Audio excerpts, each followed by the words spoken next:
Okay, it's 11:01 and we have almost everyone here. So why don't we go ahead and get started?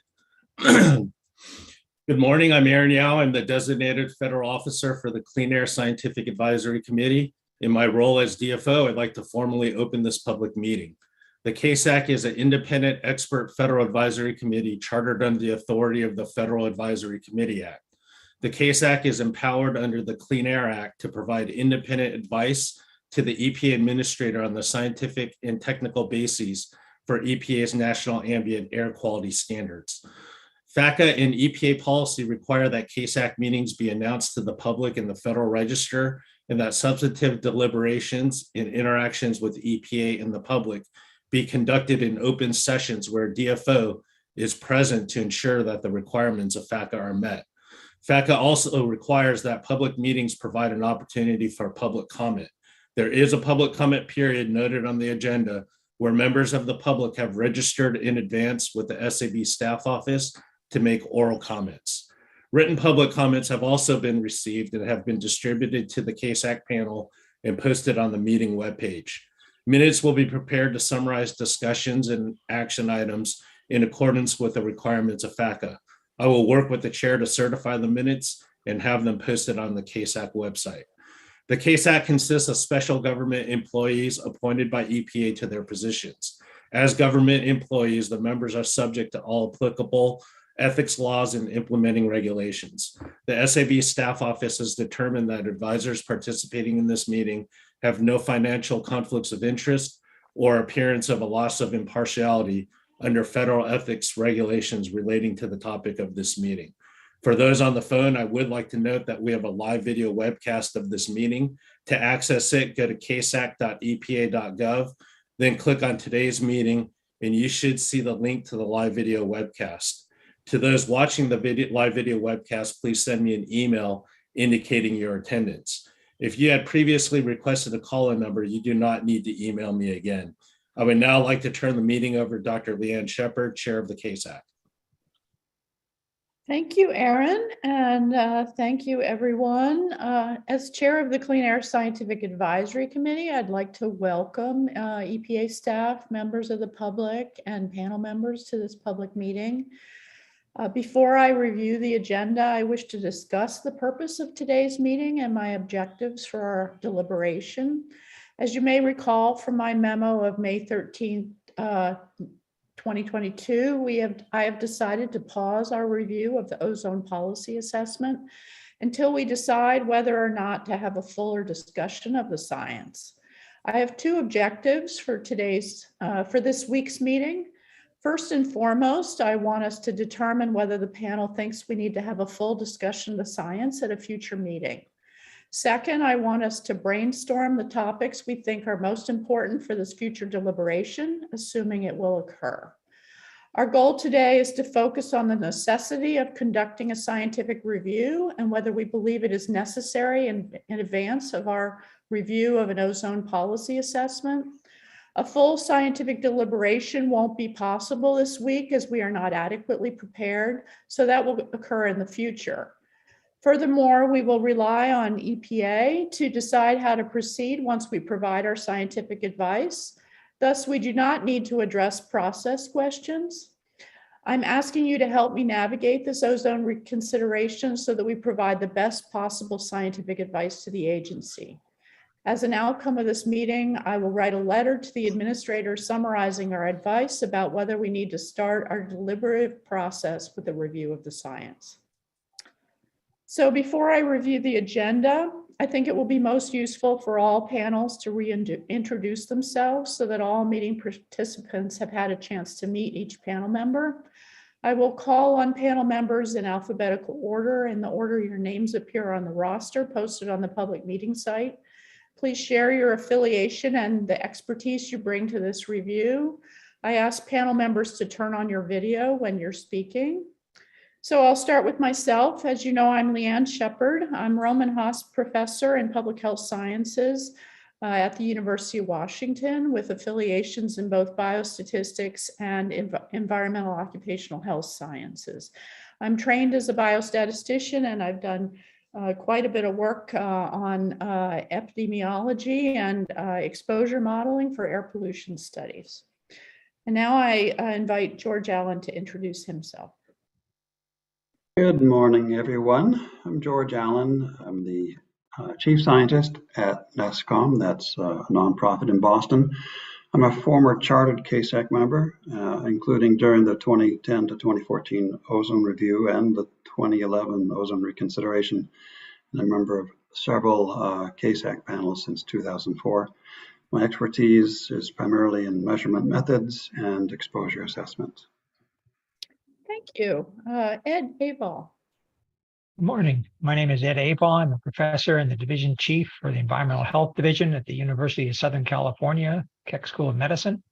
My expertise, I've trained as an environmental engineer, so my initial expertise is in exposure assessment, measuring, monitoring, but much of my professional career has actually been as much on the exposure side and the health assessment side, understanding that particularly the short and long-term effects of ambient air pollution on children. Thank you. Jim Boylan.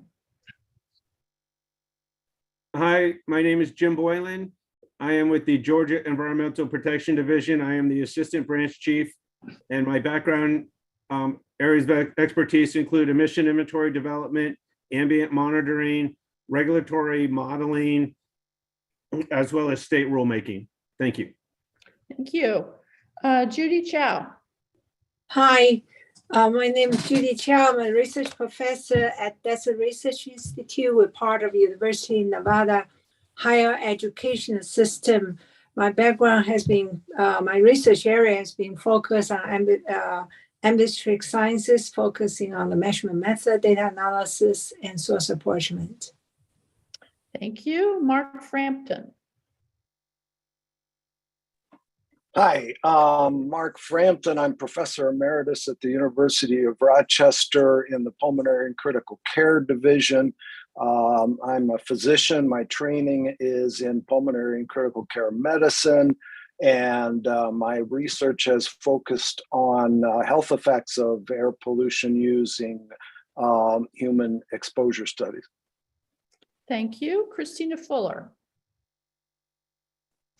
Hello, my name is Christina Fuller, and I'm an associate professor at Georgia State University. My expertise is in exposure assessment and environmental epidemiology, especially as it pertains to air pollutants, as well as environmental justice and health disparities. Thank you. Terry Gordon.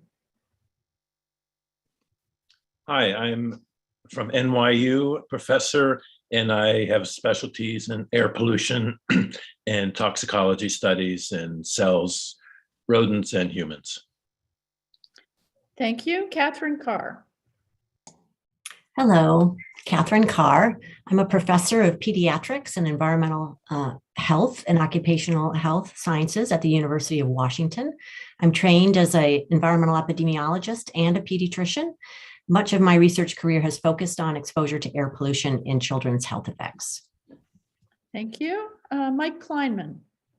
Good morning. I'm in the Department of Environmental and Occupational Health at the University of California, Irvine, and I'm the co-director of the Air Pollution Health Effects Lab. I'm trained as a chemist and a biochemist and in environmental health sciences. And most of my current work is on the cardiopulmonary effects of inhaled pollutants. Thank you. Danica Lombardozzi. Hi, I'm Danica Lombardozzi. I am a scientist at the National Center for Atmospheric Research. My background is plant ecophysiology, and my expertise is in understanding how ozone affects plant physiological processes, including photosynthesis, model conductance, and I run a network of ozone bioindicator gardens, which visibly show the effects of ozone damage on the surfaces of leaves. Thank you. Howard Neufeld. Good morning, everyone. I'm a plant ecophysiologist at Appalachian State University. My research expertise has been in the response of plants, native plants, mostly to ozone in the Southern Appalachians and Great Smoky Mountains National Park.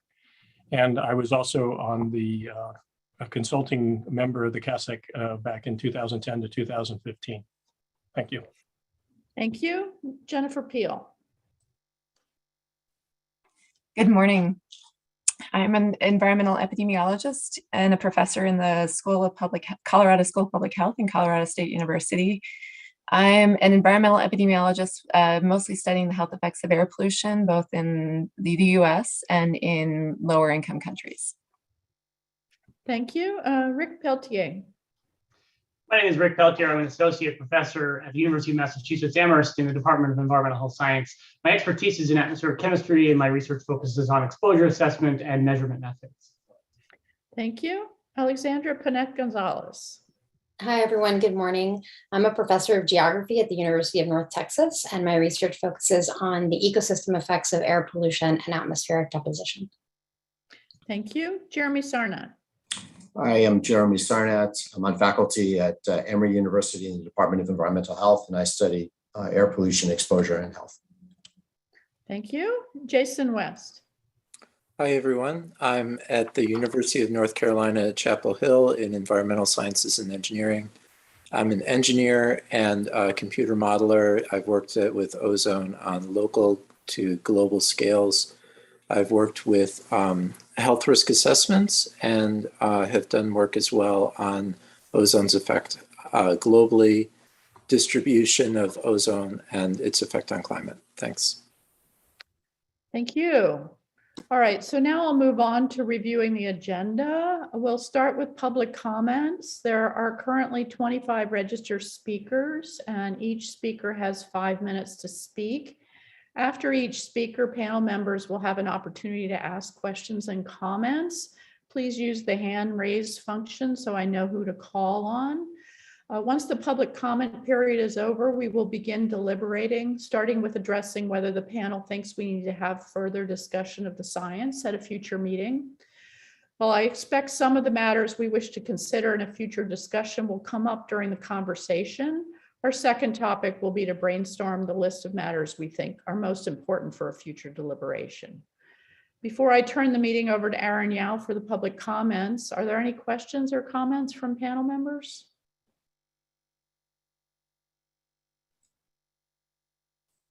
Okay, seeing none, I invite Aaron to welcome our first public speaker.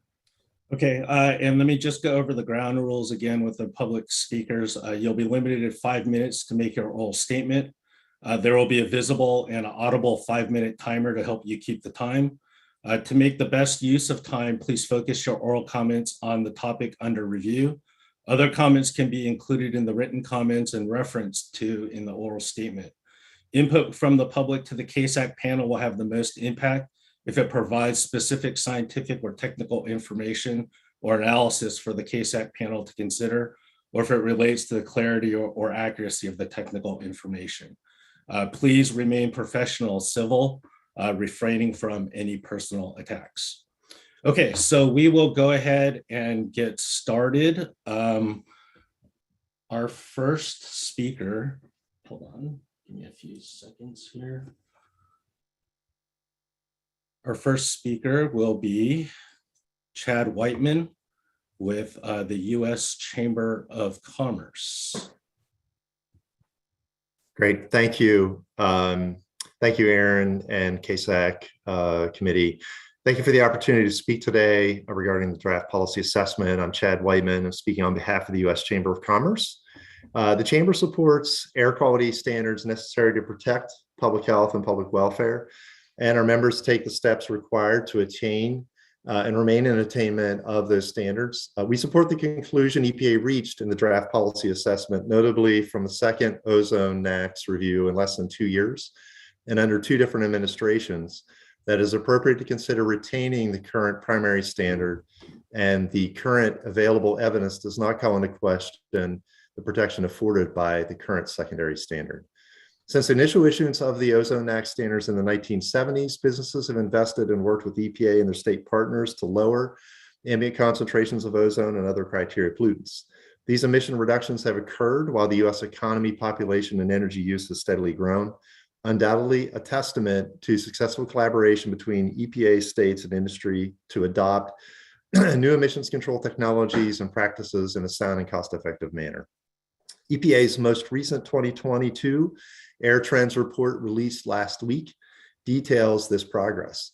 The report shows that annual 8-hour ozone concentrations have declined by 21% since 1990, while emissions of NOx and VOCs have fallen by 61 and 49% respectively.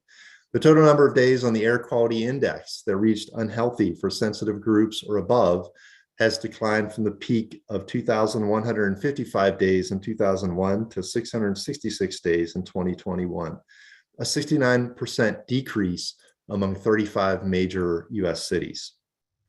Regarding CASAC's advice to the administrator on his policy decision of either retaining the current NACs or recommending a recommendation, we recommend CASAC insists that any basis to distinguish between NACs options are quantitatively identified and associated uncertainties evaluated when discussing any projected benefits that could form the basis for either modification or retention of the NACs. As a practical matter, it is important that CASAC recognize the potential direct and indirect economic impacts that can accompany more stringent NACs requirements. NACs compliance has the potential to adversely affect jobs, business investment, and permitting in a broad range of important economic factors, sectors, and activities, even having impacts in areas of the country that are in attainment with the standards.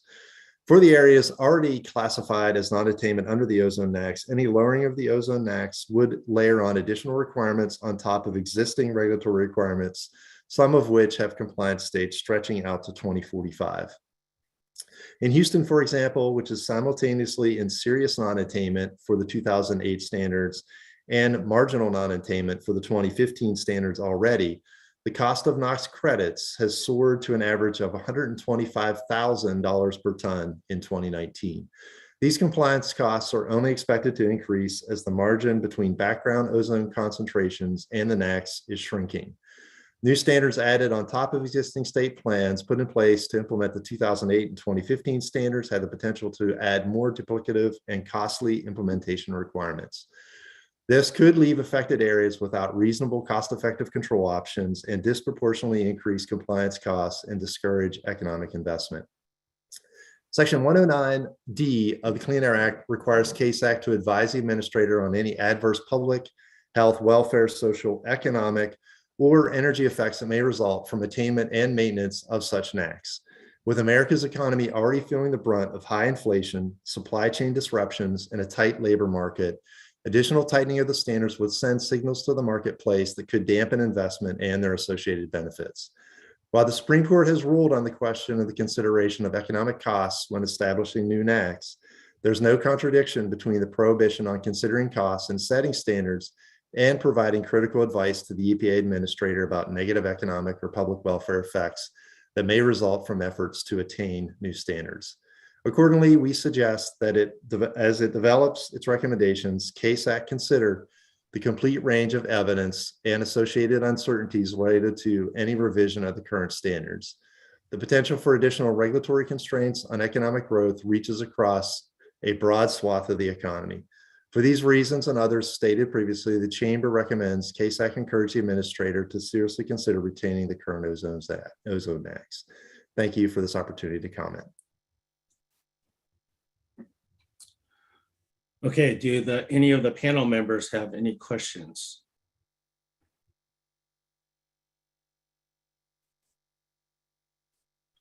Okay, we will go ahead and move on to the next speaker.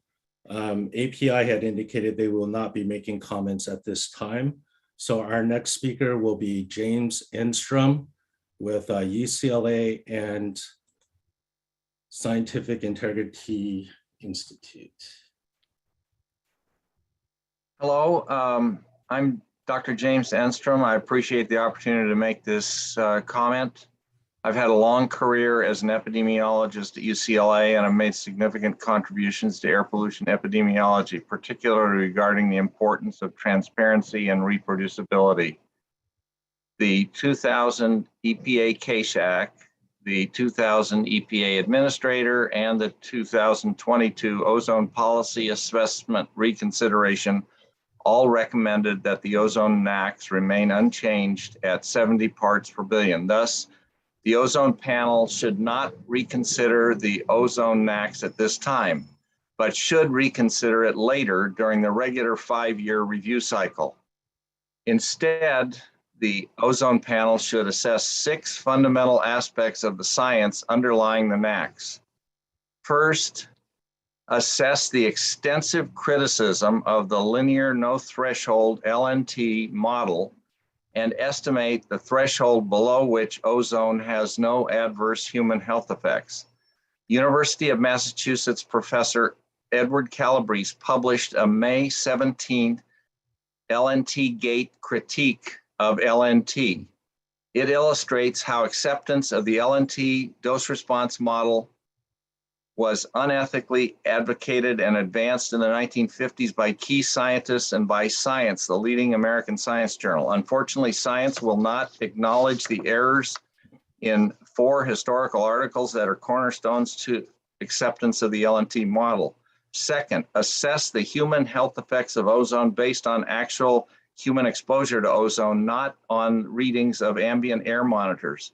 There's extensive published evidence that most persons are exposed to less than 20 parts per billion of 8-hour ozone because they spend most of their time indoors. This indoor ozone level is far below the current ozone NACs of 70 parts per billion and indicates that most Americans are not exposed to unhealthy levels of ozone. Assess the extreme publication bias against null air pollution health effects findings by examining key null findings that have been ignored by EPA. My December CASAC comment and my February CASAC comment document that the 2021 PM Integrated Science Assessment and Policy Assessment ignored at least 60 authors, including myself, who have published null findings or criticized the PM 2.5 NACs. Similar publication bias exists regarding the ozone NACs. 4, assess the evidence that ozone health effects must be based on findings that are transparent and reproducible. My 2017 and 2018 reanalyses of the ACS CPS2 cohort found serious flaws in the seminal Pope 1995 article and the 2000 EPI reanalysis and demonstrated the importance of access to underlying data. However, Science Editor-in-Chief Holden Thorpe recently demonstrated his strong bias against EPA transparency by personally stating to me that he will not publish any evidence that I submit to Science that supports strengthening transparency in regulatory science. 5, assess the evidence that ozone NACs are so low that it is impossible to ever reach attainment in many areas, especially in California. The April 15 AQMD notice of intent to sue EPA is necessary because it is impossible for the South Coast Air Basin to obtain the 1997 ozone NACs of 80 parts per billion without massive emissions reductions from federal sources that are not controlled by AQMD. EPA must recognize that California is a very healthy area of the United States and current clean air in California is not harming its citizens. Overregulation by EPA is hurting California both scientifically and economically. Finally, CASAC panel members must recognize the different interpretations of weak epidemiologic evidence and engage with critics like myself.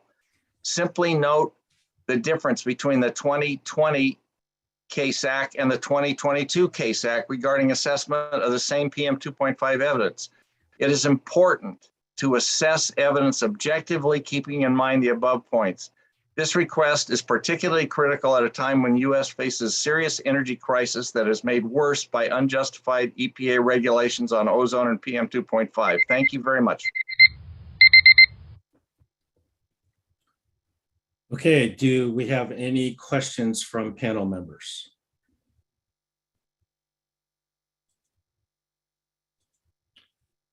Okay, we will go ahead and move on to our next speaker. Our next speaker will be Joshua Berman with the Sierra Club. Members of CASAC, thank you for the opportunity to provide these comments. My name is Josh Berman, and I'm speaking on behalf of the Sierra Club, the nation's oldest and largest grassroots environmental organization. In light of prior scientific advice from CASAC, the Sierra Club is deeply dismayed by EPA staff's proposal to retain the current 70 part per billion primary and secondary ozone standards. In 2014, CASAC found substantial scientific evidence of adverse effects, including decreased lung function, increased respiratory symptoms, and increased airway inflammation at 70 parts per billion. Yet 8 years later, with an even greater body of scientific evidence confirming the adverse health impacts of ground level ozone, EPA staff are proposing to retain the current underprotective standard.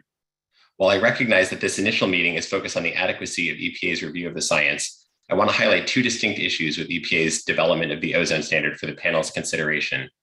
First, given EPA staff's heavy reliance on its 2020 exposure assessment and the draft policy assessment, I want to express our concerns about the exposure assessment's representativeness both in estimating population level exposures of concern and also in estimating exposures of concern for sensitive groups such as children attending summer camps and outdoor workers. EPA bases its recommendations in the draft on its conclusions about how many people will experience one or multiple exposures of concern at alternate levels of the standard. However, as detailed in our written comments, which we submitted last week, EPA has not established that the APEX model it relies on assigns activity diaries based on a set of demographic variables that is predictive of time spent outdoors with elevated respiration, which is essential to estimating exposures of concern. The model uses just 4 basic demographic variables to assign activity diaries, yet EPA nowhere identifies what fraction of the variability in time spent outdoors with elevated respiration rates these 4 variables account for. Absent this demonstration, EPA's extrapolation of population exposures is inadequately supported. Further, as EPA has previously acknowledged, based on the way activity diaries are assigned to individuals in the model, APEX does not accurately estimate exposures for groups that repeatedly spend extended time outdoors during the ozone season, like the millions of children who attend outdoor summer camps and the millions of workers whose jobs require them to work primarily out of doors. We urge CASAC to carefully review EPA's reliance on its exposure assessment in light of the limitations raised in our written comments and the assessment's centrality to EPA's recommendation to maintain the current standard. Second, I want to highlight an unorthodox mathematical convention that EPA uses that makes the standard less protective in practice than it appears and has not been adequately accounted for in establishing the level of the standard.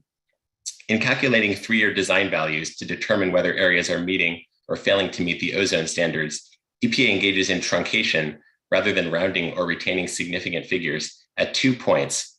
Together, this double truncation weakens the standard by up to 1.6 parts per billion. At the monitor itself, when calculating 8-hour maximum daily values, EPA truncates to the part per billion. Thus, even if the 8-hour average were, say, 71.9 parts per billion, it would be reported as 71 ppb, disregarding the additional 0.9 ppb. Likewise, in calculating the 3-year average of 4th highest daily maximums, EPA again truncates to the ppb. So an area with 4th high values of 71 ppb in 2 years and 70 in 1 year would be first averaged to 70.7 ppb and then truncated to 70, which EPA would consider to meet the standard. Because these truncation conventions erode the protectiveness of the standard without any clear mathematical or scientific basis, we urge CASAC to direct EPA to either modify these truncation conventions or adjust the level of the standard downward to account for them. In closing, we appreciate CASAC's careful engagement on the draft policy assessment.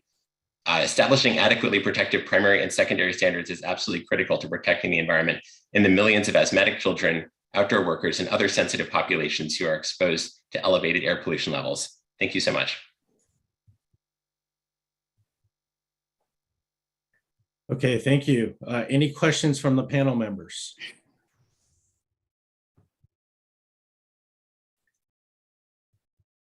Okay, we will go ahead and move on to our next speaker, who will be Georgia Murray with the Appalachian Mountain Club. Thank you. Thank you for the opportunity to speak today. I'm a staff scientist representing the Appalachian Mountain Club.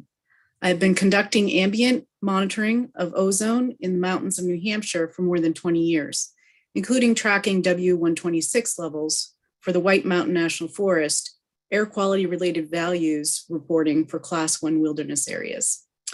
AMC is the nation's oldest conservation and recreation organization with a mission to foster the protection, enjoyment, and understanding of the outdoors.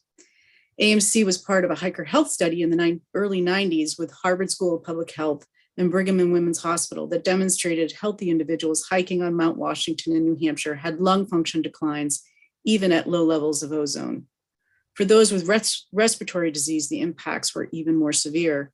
This is just one example of a significant body of science that supports a standard lower than the current level, 70 parts per billion, needed to protect the public health with an adequate margin of safety. AMC believes strongly in a science-based approach to policy development. And for this process, this must include both the primary and secondary ozone standards.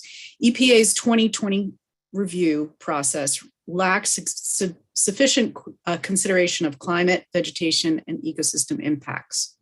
We urge this CASAC to revisit the 2014 review, and particularly that CASAC's rationale and advice on the secondary standard based on a thorough review of the science. In the 2014 CASAC letter that you have as a background document for today's process, they concur that tree relative biomass loss, foliar injury, and crop yield loss are appropriate surrogates for adverse welfare effects. They also support the W126 metric as the form of the secondary standard at a range of 7 to 15 ppm hours. I urge you to review aspects of the 2014 recommendations, specifically the quantitative evidence that supports the use of a cumulative W126 metric to protect against adverse effects on vegetation. Their rationale for supporting a single year instead of a 3-year average for the W126, which they clearly lay out, that it would provide more protection for crops and the cumulative impacts, not peak, for perennial plants. Also, they point out the scientific evidence and data are based on largely single-year studies. The quantitative evidence also that when moisture is accounted for, that observed foliar injury can be related to the W126, and that a 10 ppm hour threshold would limit this type of injury. While absence of injury cannot rule in or out ozone impacts, presence of injury is evidence of harm to vegetation. Importantly, this 2022 CASAC has additional quantitative evidence relating tree relative biomass loss to ozone exposure in terms of the cumulative seasonal metric, the W126. A recent publication by EPA scientist Dr. Lee and other experts, including Dr. Neufeld, who sits on this panel, reanalyzed the open top chamber exposure response studies of 16 trees. They report W126 levels that resulted in a predicted relative biomass loss of 5%, range from 2.5 to 9.2 ppm hours for 7 sensitive tree species. Key to considering these results in that past CASACs and vegetation experts have stated consensus that a 2% relative biomass loss is biologically relevant and can compound over time, making the growth of forests much more limited over the long term, making them less effective in storing carbon in the face of severe climate change. Climate change impacts from ozone should be considered in the context of the global crisis.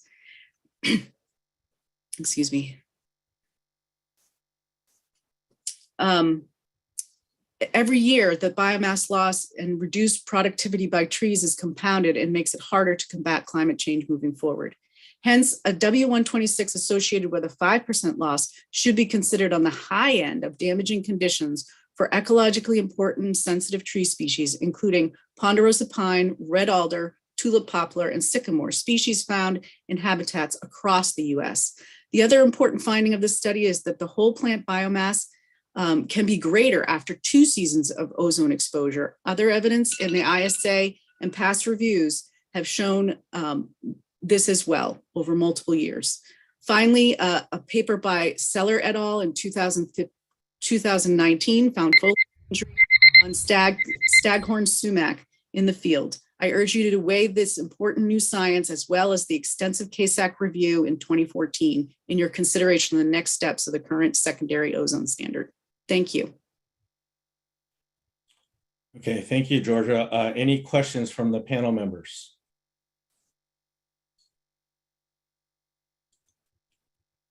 Okay, we'll go ahead to our next speaker, Leonardo Trisandi from New York University. Members of CASAC, other than highlighting a misspelling in my last name, I'm grateful for the opportunity to speak to you today. My name is Leonardo Trisandi. I'm Jim G. Hendrick, MD, Professor of Pediatrics and direct the NYU Center for the Investigation of Environmental Hazards. I'm here to speak today to the urgent need to protect children's health by recommending an 8-hour average primary standard of ozone of 60 ppb or below. This testimony will mirror that which I presented to this committee in 2014, in part because the science remains as strong as ever. Children have long been known to be uniquely vulnerable to the effects of air pollution. Alveolar growth expands from 24 million at birth to 257 million at age 4, and the greater permeability of the epithelial layer heightens the effect of air pollution exposure.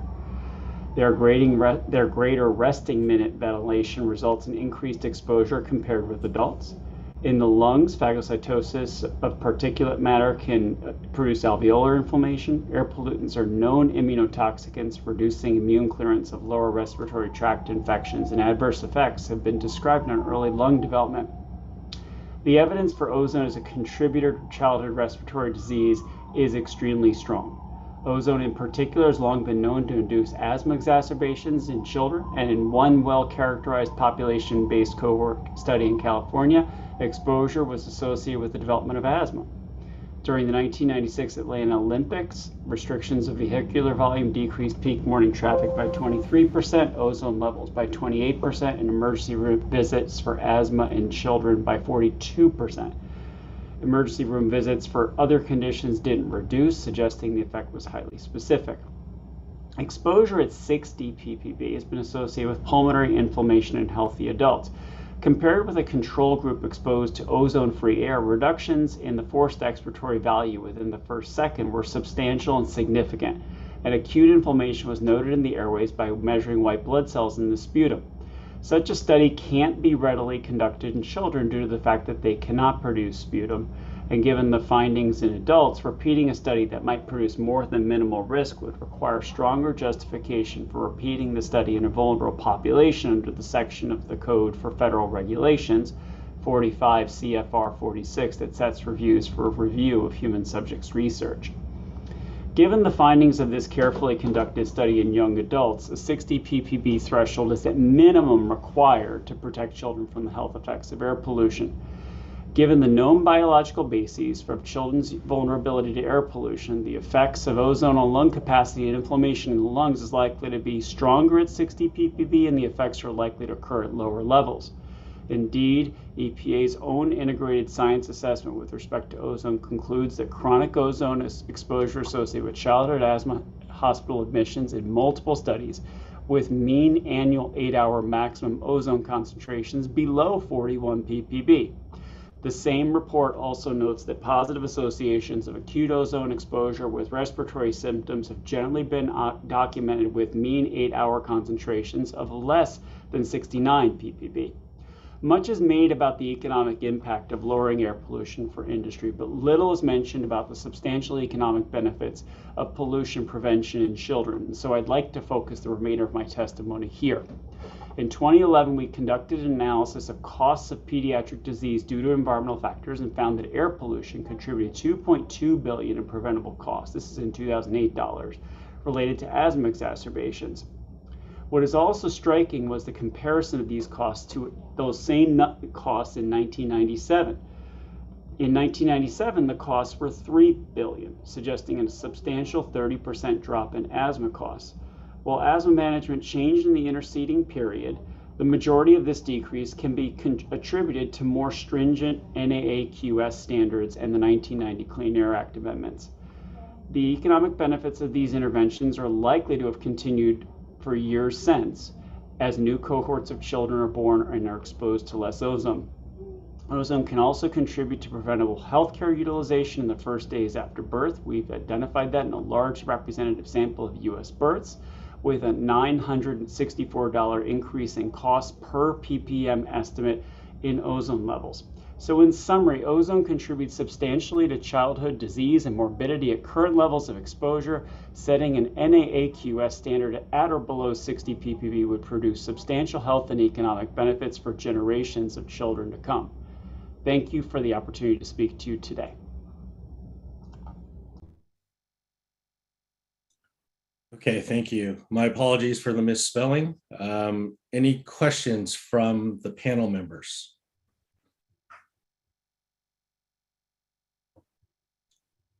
Okay, we will go ahead and move on to the next speaker. Our next speaker will be David Grants from University of California at Riverside. Good morning. My name is David Grants. I'm a plant physiologist and air quality extension specialist emeritus with the University of California. My research focused on ozone effects on crops, weeds, and forest species. I've served on several CASAC advisory panels for both ozone and particulate matter, and was an author or reviewer of the scientific assessments during several other cycles. Today, I want to address the secondary standard. Specifically, I urge CASAC to evaluate both the new and, again, the older science with the aims of devising a biologically relevant secondary standard, and to justify it sufficiently that a meaningful secondary standard becomes almost inevitable. CASAC, I think, in this cycle has a unique opportunity to pursue this. In the draft policy assessment recently delivered to CASAC, EPA staff has recommended continuing to replicate the form and level of the primary standard as a secondary standard. As you know, CASAC has not supported this approach during 2 of the last 3 review cycles, the exception being the very unusual 2020 review. Also, as you know, the DC Circuit Court has not supported this approach, ruling in 2013 and again in 2019 that this choice was arbitrary and poorly justified, and therefore illegal under the Clean Air Act as amended. Today, I want to consider the form and level of the standard. The current indicator as ozone and the current averaging time of 8 hours are appropriate, essentially. I have 3 brief points that I want to make. First, there is a lack of biological relevance of a single day metric, such as the current 4th highest maximum 8-hour average. Plants are not like mammals. While a single day of high ozone may lead to damage of currently active leaves, these leaves may be shed from the plant in a controlled process called abscission, in which nutrients are partially recovered. This does not happen in mammals. New leaves are generated that carry on productivity for the whole plant. A single high ozone day may or may not cause a measurable reduction in growth. But over the growing season, an accumulated ozone dose may, and in fact does, determine productivity. For plants, the form of the standard must be cumulative over the growing season. Second, it is apparent that a multi-year average, 3 years in the current standard, cannot be relevant to annual plants. These include aesthetically important wildflowers, ecologically important ground cover species, and many important crop species. In addition, key elements of competition with weeds and with invasive species take place within a single growing season. All of these may impact human welfare. The secondary standard should be based on a single growing season, not a multi-year average. In the past, CASAC has recommended a cumulative single season metric, the W126, as the form for the secondary standard.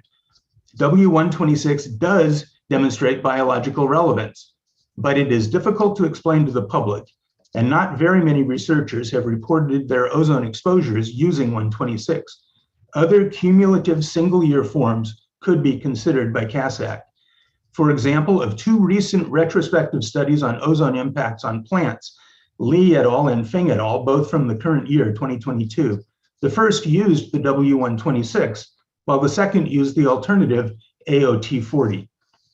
While a cumulative form is essential, the exact metric may be a useful topic of CASAC discussion during this review cycle. My third point is that the biological endpoint upon which a secondary standard should be based must depend on the availability of sufficient data to support a specific level for that standard. The current draft the PA identifies several biological endpoints as causally impacted by ozone and others as likely causal. The yield of staple crops, for example, may be more immediately relevant to human welfare than many other measures. Reproduction of keystone forest species or dominant aesthetic components of favored ecosystems may be particularly resonant with regulated communities. But because the choice of endpoint will dictate the appropriate level of the standard and allow EPA to justify that level, the abundance of suitable data should be the main criterion. So in summary, a strong secondary standard is necessary. It is unlikely to be a carbon copy of the primary standard. It should be based on a single year growing season, and it should be cumulative over that growing season. Thank you very much. Okay, thank you. Any questions from the panel members?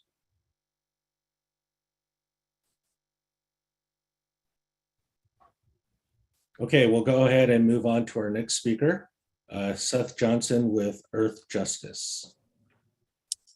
Thank you. Good morning. My name is Seth Johnson. I'm an attorney at Earthjustice. Along with several other groups, we submitted 3 comments in advance of this meeting that address a lot of the problems with the 2020 NAAQS decision and the draft policy assessment that builds on and suggests only reaffirming it. Those comments include key issues that we hope you'll take up and provide advice to EPA on. In my time this morning, I'd like to touch briefly on 3 issues. The first is timing. The second is the primary standard and EPA's over-reliance on controlled human experiments, which I'll call chamber studies. And the third is the DC Circuit's repeated rulings rejecting EPA's attempts to set the secondary standard to be exactly the same as the primary. First, on timing, we urge you to move as quickly as possible in carrying out your thorough, meaningful review. EPA is targeting completion of its work on reconsideration by the end of 2023. Because of the serious harms ozone causes, we very much wanted EPA to move even faster than that to finish its reconsideration. And of course, we hope at the end of the reconsideration, increase protections to better accord with the advice CASAC's been giving EPA consistently over the last several decades. Your review is vitally important to correcting the missteps of the 2020 decision. Part of making that correction be really effective requires not just careful review, but also swift action. So please, we ask you not just to give EPA the advice it needs, but also to help keep EPA on track to complete its review on time. Second, in reviewing the science relevant to the primary standard, EPA is putting more weight on controlled human experiments or chamber studies than is merited. And this shows up in several ways, including EPA's extreme reliance on the results of its exposure assessment. Others are better able to address the full panoply of scientific evidence and how it fits together for a rational scientific analysis. So I won't talk about how EPA's near total reliance on a very narrow set of chamber studies doesn't adequately account for populations that aren't the subject of those studies. Somebody has already mentioned this and discussed. I won't talk about how EPA is essentially refusing to rely on epidemiological evidence at all. Instead, I just want to point out that nothing in the Clean Air Act requires or even really permits EPA to look just at the effects of ozone in a vacuum, which is what a chamber study does. As you know, the integrated science assessment undergirds the NAAQS. The Act says that to the extent practicable, the integrated science assessment shall include information on types of air pollution that may interact with the criteria pollutant, here ozone, to produce an adverse effect on public health or welfare. And the Act also says that to the extent practicable, the integrated science assessment shall include information on factors that may alter the effects on public health or welfare of the criteria pollutant, again, here ozone. Adverse effects are what the NAAQS must prevent, and the Act indicates that it contemplates that those effects can be produced by the pollutant at issue in conjunction with other pollutants and other factors. So, though chamber studies are important and valuable, they can't be the only thing EPA bases its decisions on. After all, the Clean Air Act is meant to protect people in the real world, and people in the real world aren't all healthy young adults who inhale just ozone on just one particular day. People in the real world take in a lot of pollutants, and they need to be protected against the harms ozone causes them in the real world. Finally, as you've already heard, we're yet again deeply concerned about the direction EPA took in 2020 on the secondary standard, where it left the secondary standard to stay the same as the primary standard. As Mr. Grants just explained, this is contrary to the advice CASAC has given EPA consistently since 2006, at least so long as CASAC has had members with actual expertise in ozone's harmful effects on public welfare.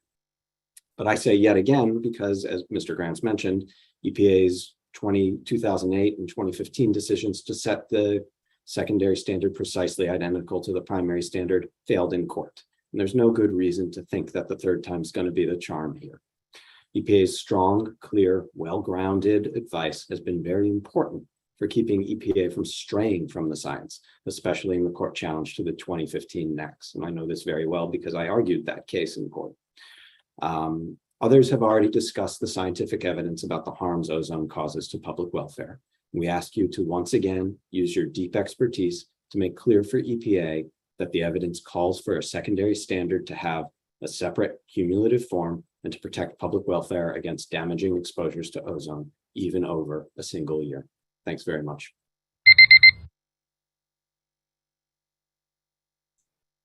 Okay, thank you. Any questions from the panel?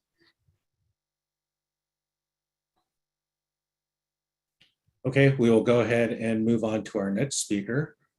Our next speaker will be Gary Ewert with the American Thoracic Society. Thank you. My name is Gary Ewert, and I'm staff of the American Thoracic Society. The American Thoracic Society is a medical professional organization of over 15,000 physicians, scientists, nurses, and respiratory therapists dedicated to the prevention, detection, treatment, and cure of pulmonary disease, critical care, illness, and sleep-disordered breathing. That's a fancy way of saying we are lung experts. The ATS journals publish a lot of the science that documents the known adverse health effects of exposure to air pollution, including ozone.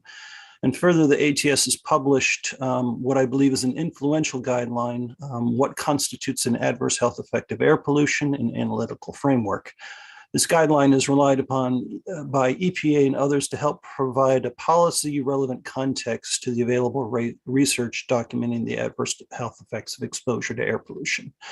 It's with this background that I offer the following comments to CASAC from the American Thoracic Society. First, the evidence contained in the ISA developed during the Trump administration is sufficient for CASAC to make an informed and evidence-based recommendation to the EPA administrator on the ozone NACs. The Trump ISA contains a wide range of high-quality, peer-reviewed research studies that provide clear, compelling, and persuasive evidence for CASAC to base this recommendation to the administrator. Second, while the ISA does contain the appropriate universe of studies on the adverse health effects of air pollution, of ozone air pollution, the ATS does disagree with some of the conclusions reached in that ISA. Particularly, the ATS disagrees with the Trump administration's ISA determination on all-cause mortality, EPA's decision to downgrade the causality determination for ozone and mortality is not supported by the available scientific evidence. We urge CASAC to restore the likely causal determination between ozone exposure and all-cause mortality. Further, the ATS does not agree with the Trump administration ISA conclusion that short-term and long-term exposure to ozone should be deemed suggestive of, but not sufficient to infer a causal relationship for cardiovascular effects. We strongly urge CASAC to restore the likely causal determination between ozone exposure and cardiovascular effects. Third, we urge CASAC to acknowledge the serious and often irreversible effects of ozone exposure among kids, including worsening lung function, risk of asthma exacerbation, higher risk of asthma development. We believe these adverse health effects of children's exposure to ozone should weigh heavily in CASAC's recommendation to the administrator on the ozone NACs. Fourth, we urge CASAC to acknowledge that the current ozone NACs does not provide an adequate margin of safety for vulnerable populations. And I'd like to note a couple lines contained in the 2014 CASAC letter, and this is from CASAC. Although a level of 70 parts per billion is more protective of public health than the current standard, it may not meet the statutory requirement to protect the public health with an adequate margin of safety. CASAC further goes on to say, for example, the recommended lower bound of 60 parts per billion would certainly offer more public health protection than levels of 70 parts per billion or 65 parts per billion, and would provide an adequate margin of safety. Thus, it is our advice to set the level at the standard of lower than 60 parts per billion with a range down to 60 parts per billion, taking into account your judgment regarding the desired margin of safety for the protection of public health. Those are the words of CASAC. In conclusion, the American Thoracic Society, for all the above reasons, strongly recommends CASAC recommend to the administrator that the current max for ozone of 70 parts per billion is not protective of public health. And further, a more protective standard of 60 parts per billion should be finalized by the administrator. I appreciate the opportunity to comment and welcome any questions. Okay, thank you. Any questions from the panel members?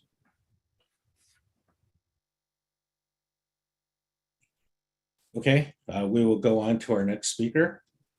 Our next speaker will be Allison Lee with Mount Sinai.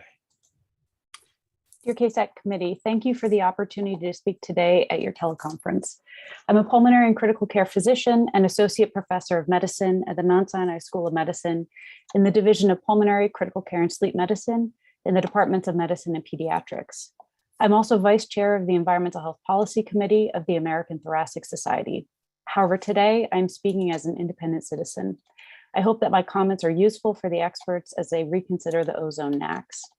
First, I would like to state that I support CASAC Chair Dr. Lan Shepard pausing to address the panel member concerns regarding causal determinations made in the previous ISA. I believe there were several process concerns and ill-considered decisions by the previous CASAC panel that warrant discussion. I wish to emphasize the following points, as I believe that the causal determination for all-cause mortality and cardiovascular mortality should be included in CASAC's further discussion of the science. First, I have significant concerns about the previous ozone NACs consideration, which concluded in a CASAC outcome that by its own admission lacked the expertise, careful consideration, and competence required by CASAC review efforts. The lack of expertise, combined with the flawed consultancy process, led to a change in the causality determination for mortality effects of ozone, which is a consequential outcome. In addition to the evidence presented in the last ISA, more evidence has accumulated, providing additional support to revise the causality determination for the association between ozone and all-cause mortality. For example, a large time series analysis by DAL from a national study of US Medicare recipients, as well as data from other series, found significant and positive associations between short-term ozone and all-cause mortality, even at levels below the current standard of 70 parts per billion. Additional evidence has accumulated regarding the harms of long-term ozone on all-cause mortality, even after controlling for other pollutants. For example, Lin et al. Reported on a large prospective cohort that found positive and significant associations between long-term ozone and cardiovascular disease and pulmonary mortality, with results robust to adjustments for co-pollutants. I strongly urge the CASAC to reinstate the likely causal determination for all-cause mortality. Separately, I do not agree with the prior administration ISA conclusion that ozone is suggestive of, but not sufficient to infer a causal relationship for cardiovascular effects. The Moses controlled exposure study, which was cited as part of the rationale for the downgrade, was performed with a short duration exposure of 3 hours in participants free of cardiovascular disease. The reliance on this study rejects the evidence for health endpoints from animal toxicology studies and cardiovascular mortality in epidemiology studies. Further, compelling new evidence since the ISA linked short-term ozone exposure to cardiovascular effects, including cardiovascular disease, myocardial infarction, and stroke. Finally, given the data presented in the ISA and the above comments, I note that the current standard of 70 parts per billion, as noted by many prior speakers, is insufficient to offer an adequate margin of safety for vulnerable populations such as children and communities made vulnerable by structural racism. For example, a study from California of ozone-related asthma emergency department visits found that ozone was positively and significantly associated with ED visits, especially amongst children and persons self-identifying as Black. This study and others, such as the Medina Roman and Schwartz paper from 2008, find that the current standard fails to protect individuals made vulnerable. In summary, I'd like to encourage CASAC to reconsider the causality argument with regards to all-cause mortality and cardiovascular mortality, and take under advisement that ample scientific literature suggests that the current standard fails to protect sensitive groups and subgroups made vulnerable, including communities of color. I do not believe that the ISA needs to be redone, but rather updated with new evidence, and the currently presented evidence needs to be properly interpreted. I urge that these topics be included in CASAC's further discussion of the science. Thank you. Okay, thank you. Any questions from the panel?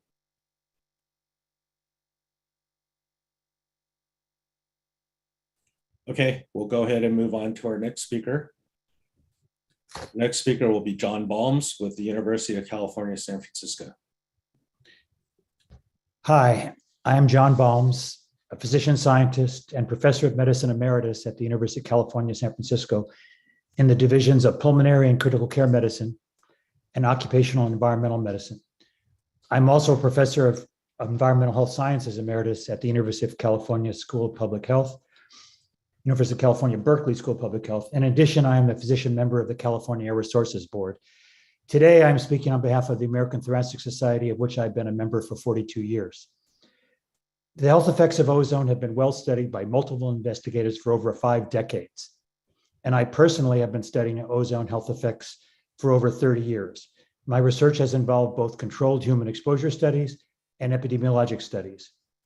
We have more knowledge about ozone than any of the other criteria air pollutants.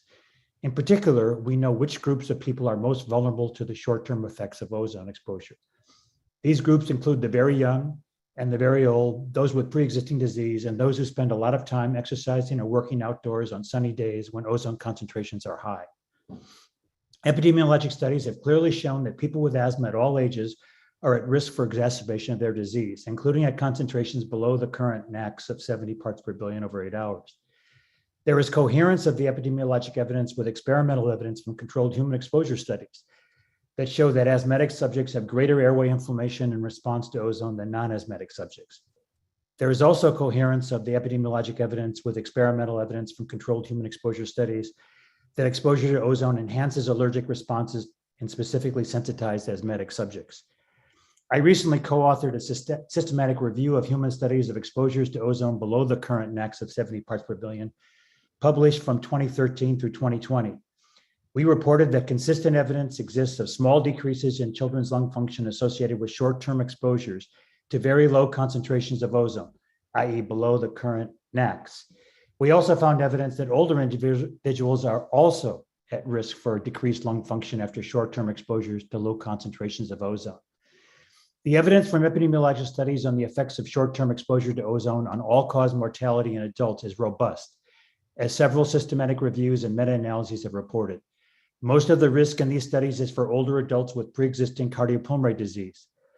While the data are stronger for long-term exposure to ozone and cardiovascular disease-specific mortality, there is sufficient evidence in the published literature to support a likely causal determination for the vulnerable population of older adults with pre-existing medical conditions such as heart and lung disease. The data from controlled human exposure studies on the cardiovascular effects of short-term exposure to low concentrations is mixed, with some studies, including those conducted by US EPA investigators, showing evidence of increases in physiological markers of cardiovascular risk, while other studies did not, including the multi-center ozone study in older subjects, MOSES, of which both Dr. Frampton and I were principal investigators. However, we did find in MOSES an exposure response in one biomarker of adverse cardiovascular effect, endothelin-1, a potent vasoconstrictor.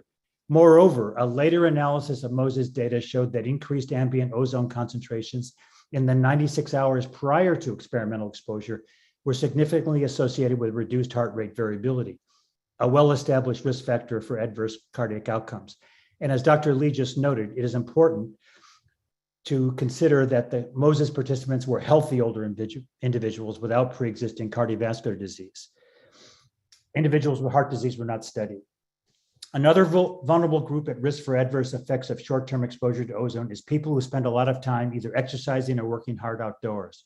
This group includes athletes, construction workers, landscape workers, and farm workers who experience higher effective doses of ozone because of the increased ventilatory requirements of their exertional activities. There is consistent evidence of decreased athletic performance with short-term exposures to ozone, and outdoor workers often come from low-income communities of color who have increased risk of adverse effects due to structural determinants of health that underlie environmental injustice. Taking into consideration my knowledge of ozone health effects gained from over 30 years of controlled human exposure and epidemiologic research, it is my view that the current NAAQS of 70 parts per billion averaged over 8 hours does not provide an adequate margin of safety to protect the health of children and adults with asthma, older adults with pre-existing heart and lung disease, and people who exercise and work outdoors, especially those from already overburdened low-income communities of color. Thank you. Okay, thank you. I think we do have some questions from panel members. I'll turn it over to Go ahead, Leah. George. Hi, John, thank you very much for your comments. You and Mark have been very much involved in this work over the years, and especially with Moses too. That was just came out the last few months.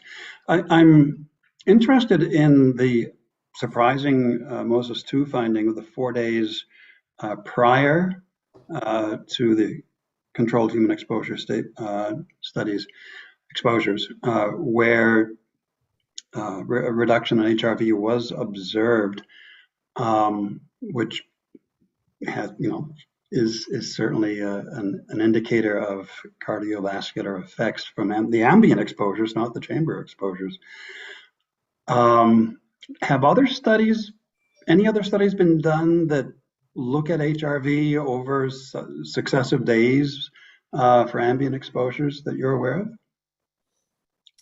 of? George, not off the top of my head, but I will say that studies of children in summer camps a number of years ago showed greater effects for a given concentration of ambient ozone than controlled human exposure studies. And my belief is that, as one of the previous speakers mentioned, that ozone in the ambient environment may have greater effects than ozone studied alone in a chamber study because of interaction with the other oxidant pollutants in the ambient environment. And that's very important. That's something others have brought up over the years. That's just one of the limitations of controlled human exposure studies.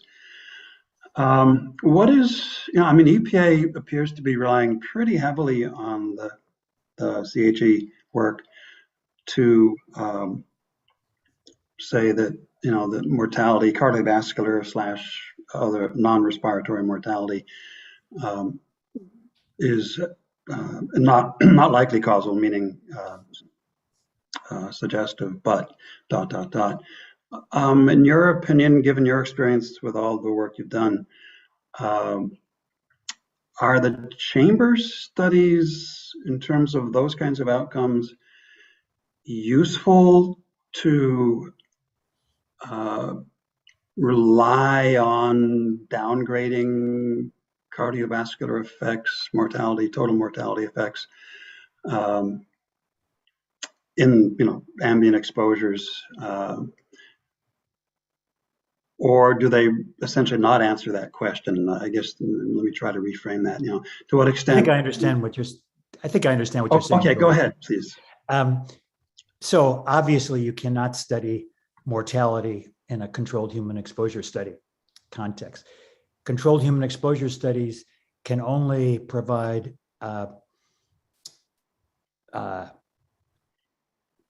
signals that don't harm individuals to a great extent.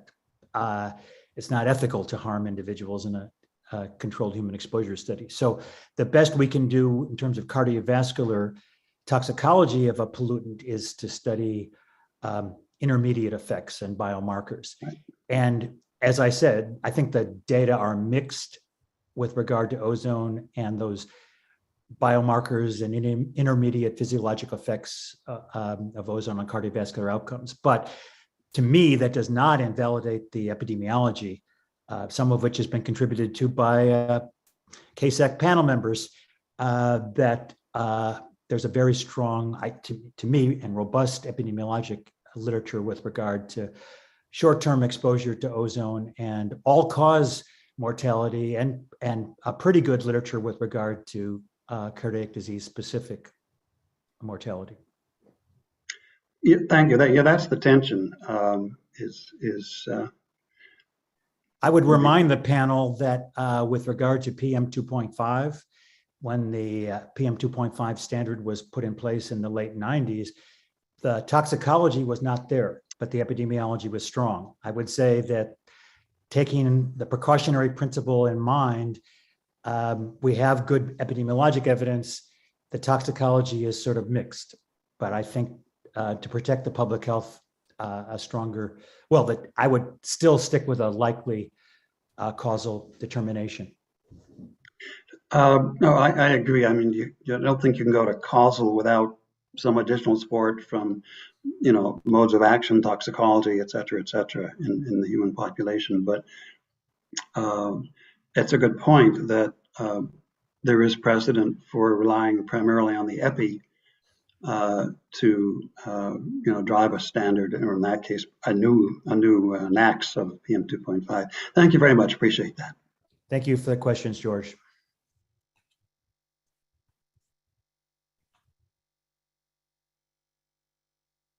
Okay, any further questions from panel members? Okay, thank you, John. We'll go on to the next speaker. Jack Harkema with Michigan State University. Thank you.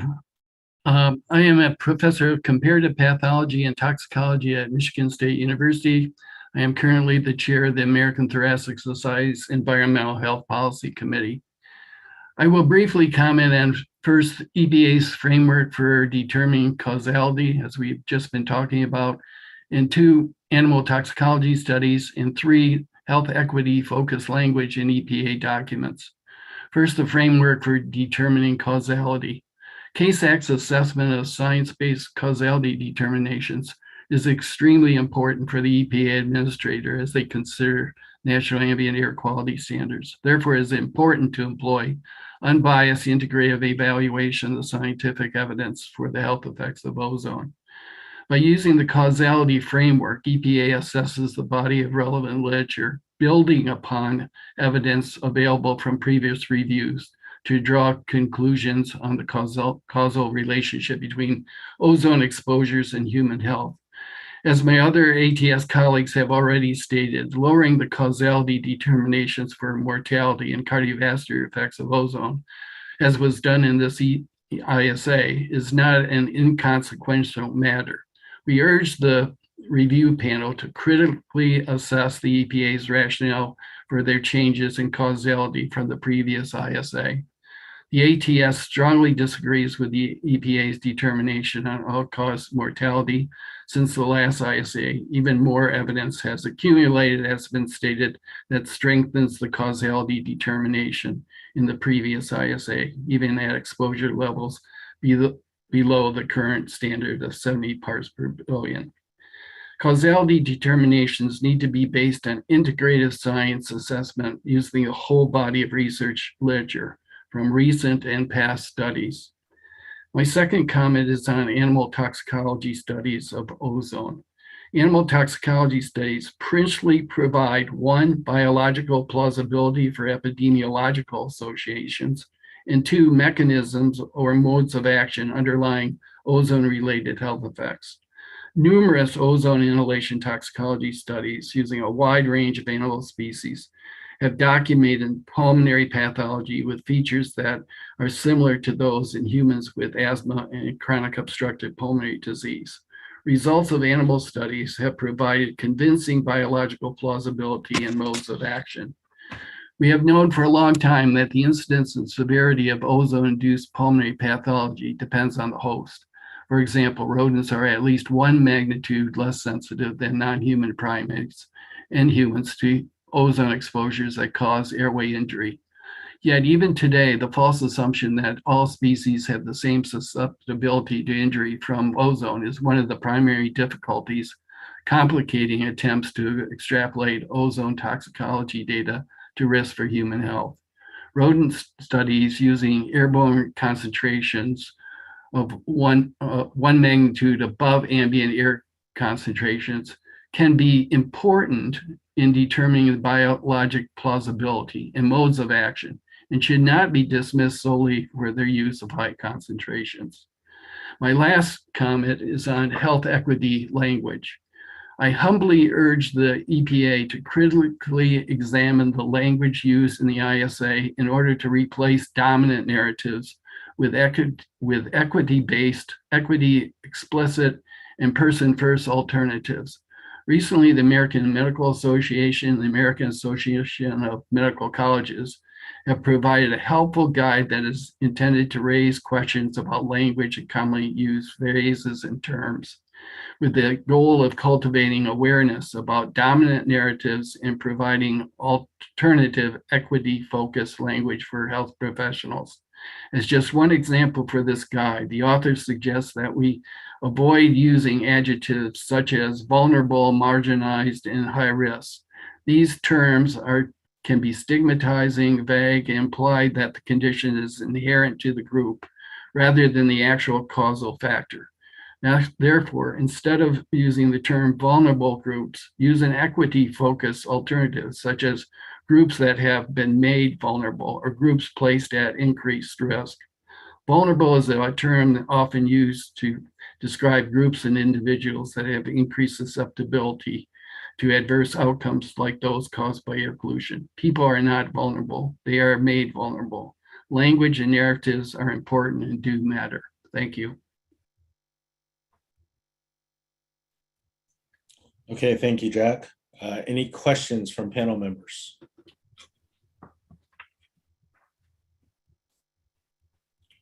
Okay, we will move on to the next speaker, George Thurston with the North American chapter of the International Society of Environmental Epidemiology.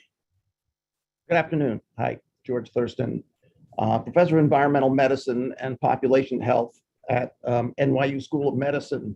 And was mentioned, I'm chair of the North American chapter of the International Society for Environmental Epidemiology Policy Committee, on whose behalf I speak today. You have our written comments, and our major comments are that we recommend more reliance be placed on the available epidemiological evidence, as epidemiology considers real people in real situations, including sensitive populations, which chamber studies, such as those relied on in the MSS model, just cannot consider for ethical reasons. Based on the epidemiology available and noted in our comments and in the attachment that you can go through, we disagree with the proposed retention of the present primary ozone standard and recommend the legal limit be lowered below the present standard, which the epidemiology has clearly documented severe adverse health effects, including risk of mortality.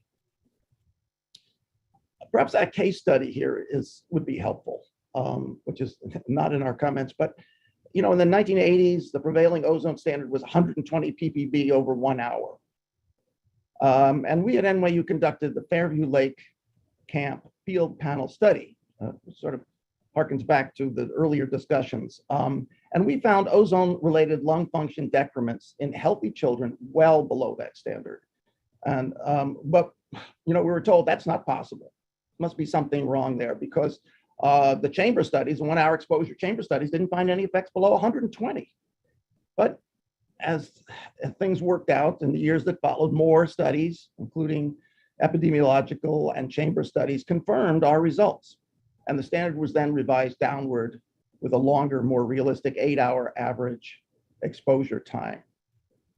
So, in this case, the epidemiology clearly showed that the chamber studies, while useful and important, for proof of principle of health effects, they're not the best indication of where the level should be set. And that's better indicated by the epidemiology, which includes populations such as children with severe asthma, who cannot ethically be put in a chamber, but who are members of the general population and large subpopulations of that population. I thought I'd mention along those lines, I subsequently directed an asthma camp study, similar panel study over 3 summers, and we found that ozone exposure increased the risk of asthma exacerbations in those children.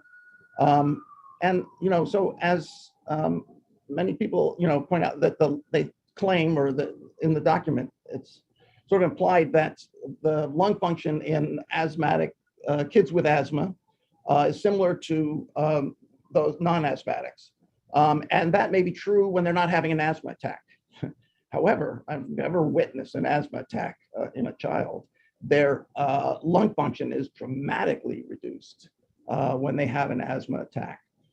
So studies of ozone lung function on non-asthmatic individuals are just not directly, they're not comparable to those effects in someone having asthma, because once you consider the risk of asthma attacks.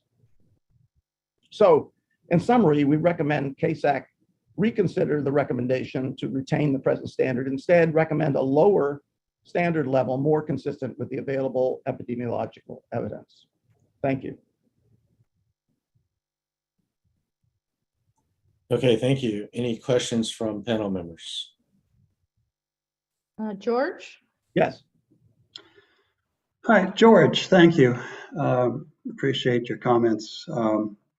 One question I had, because I know you've been involved in some of the ozone all-cause mortality studies.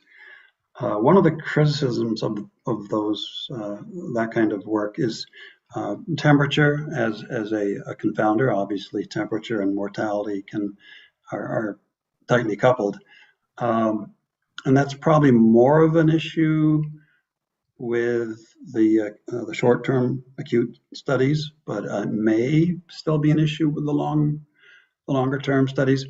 I'm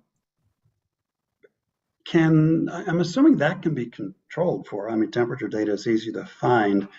Yeah, they do. They do consider that. The studies that have been done to control, statistically control for temperature. Okay. Then, in that context, do you see folks who may criticize the epi based on a temperature confounding? Let's ignore studies that don't control for temperature because they're probably not very good.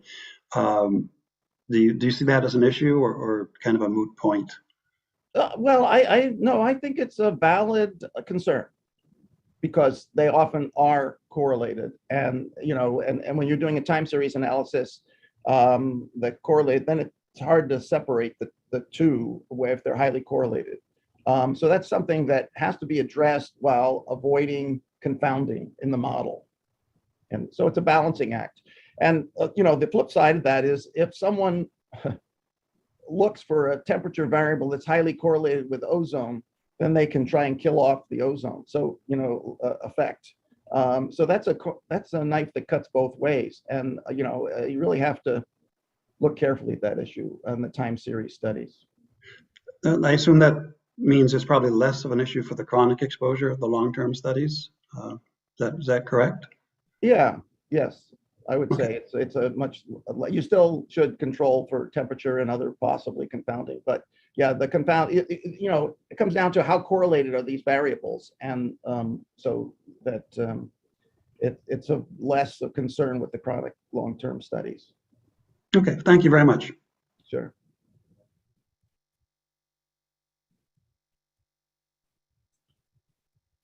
Any other questions from panel members? I still got another minute. All right. Okay, thank you, George. Yeah.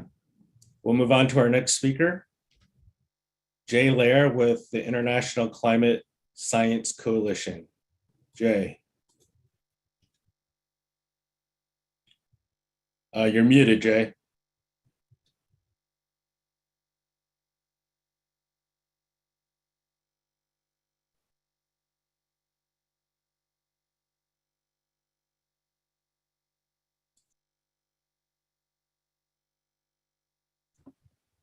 Okay, can you hear me now? Yes.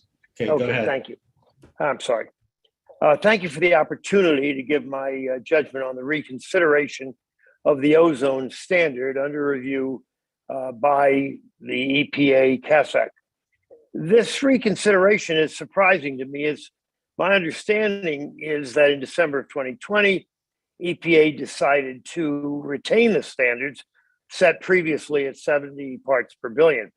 It's hard to understand why the ozone panel should reconsider the ozone NAC now, in as much as the regular 5-year review cycle would seem adequate 3 years hence. Actually, I'm strongly in favor of the ozone panel reassessing other aspects of the science that impacts the EPA NAC.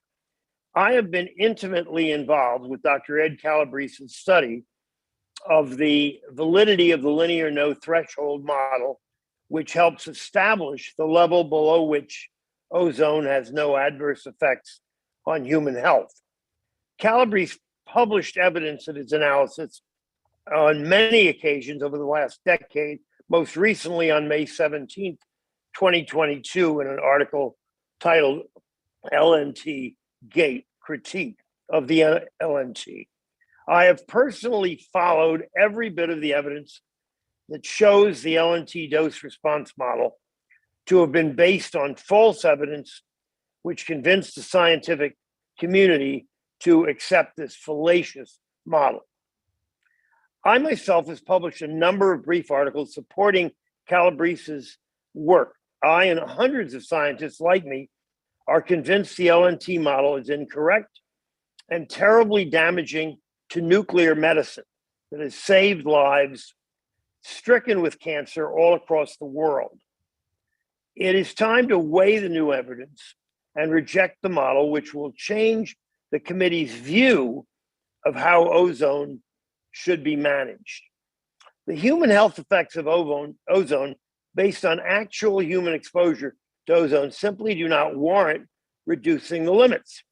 Sadly, too much of the statistical data used to make the current ozone standards have not been made available to many of us wishing to study it ourselves. Actual evidence of real human data show no support for lowering ozone standards. In fact, they give reason to make the standard less stringent.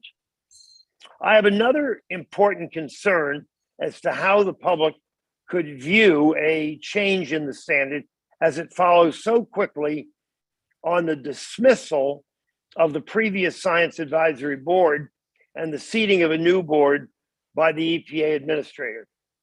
We certainly do not want our citizens to feel the advisory board must share the beliefs of the administrator. An unbiased advisory board is necessary to retain public confidence in EPA's ability to protect public health and the environment. Finally, I wish to point out EPA's own data showing that the national average of ozone levels has declined significantly in the past 2 decades, without doubt, largely due to EPA efforts. Our air quality has continued to improve across the country under our current regulatory framework, making the reconsideration of the present ozone standard of 70 parts per billion unnecessary. In closing, let me say that there could not be a worse time to reconsider making ozone standards more stringent based on their negative impact on American industry and trucking at a time when inflation is damaging the standard of living of all but the richest of Americans. Our fuel prices are near double from a year ago, and our food costs are following a similar trend. Our nation could well be headed for a major recession, whether it be a result of the war in Ukraine, Russian policies, or US government restrictions. It is clearly a time to delay any actions that will exacerbate the difficulties Americans are now experiencing. Thank you very much for your consideration of my thoughts on this process. Okay, thank you. Any questions from panel members? Okay, we will move on to our next speaker. Our next speaker is Albert Rizzo with the American Lung Association. Thank you for this opportunity. I'm Dr. Albert Rizzo, Chief Medical Officer for the American Lung Association. The Lung Association has a long-standing commitment to the principles of the Clean Air Act, including the setting of science-based national ambient air quality standards for criteria pollutants at levels that protect public health with an adequate margin of safety. The Lung Association is calling for the ozone NAAQS to be set at no higher than 60 parts per billion. We strongly disagree with EPA's conclusion in the draft policy assessment that no update to the standards is needed. The 2020 integrated science assessment that this draft PA is based on is flawed. In this PA, EPA arbitrarily accepts some studies and rejects others to support its preconceived conclusion that the 2015 ozone NAAQS do not warrant revision. First, regarding cardiovascular and mortality effects of short-term ozone exposure, EPA is revising its causality determination from likely to be causal to suggestive of, but not sufficient to infer. We strongly disagree with this conclusion. The draft PA rejects animal toxicology and epidemiologic studies on cardiovascular endpoints because the EPA does not find coherence between these and controlled human exposure findings. The agency's expectation of perfect convergence of data from different kinds of studies to enable it to make a direct cause and effect determination with absolute certainty is not realistic. Multiple studies include large study of Medicare participants found premature deaths associated with ozone exposure at less than 60 parts per billion.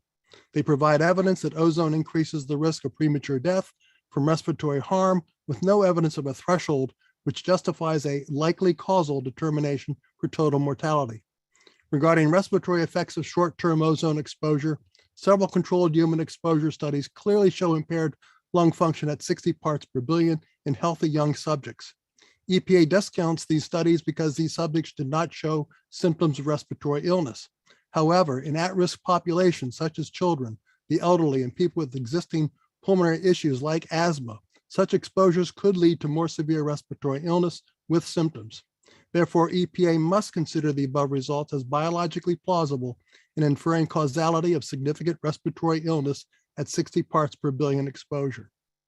EPA emphasizes the persistence of the uncertainties and limitations in epidemiologic studies, such as the effects of confounding co-pollutants.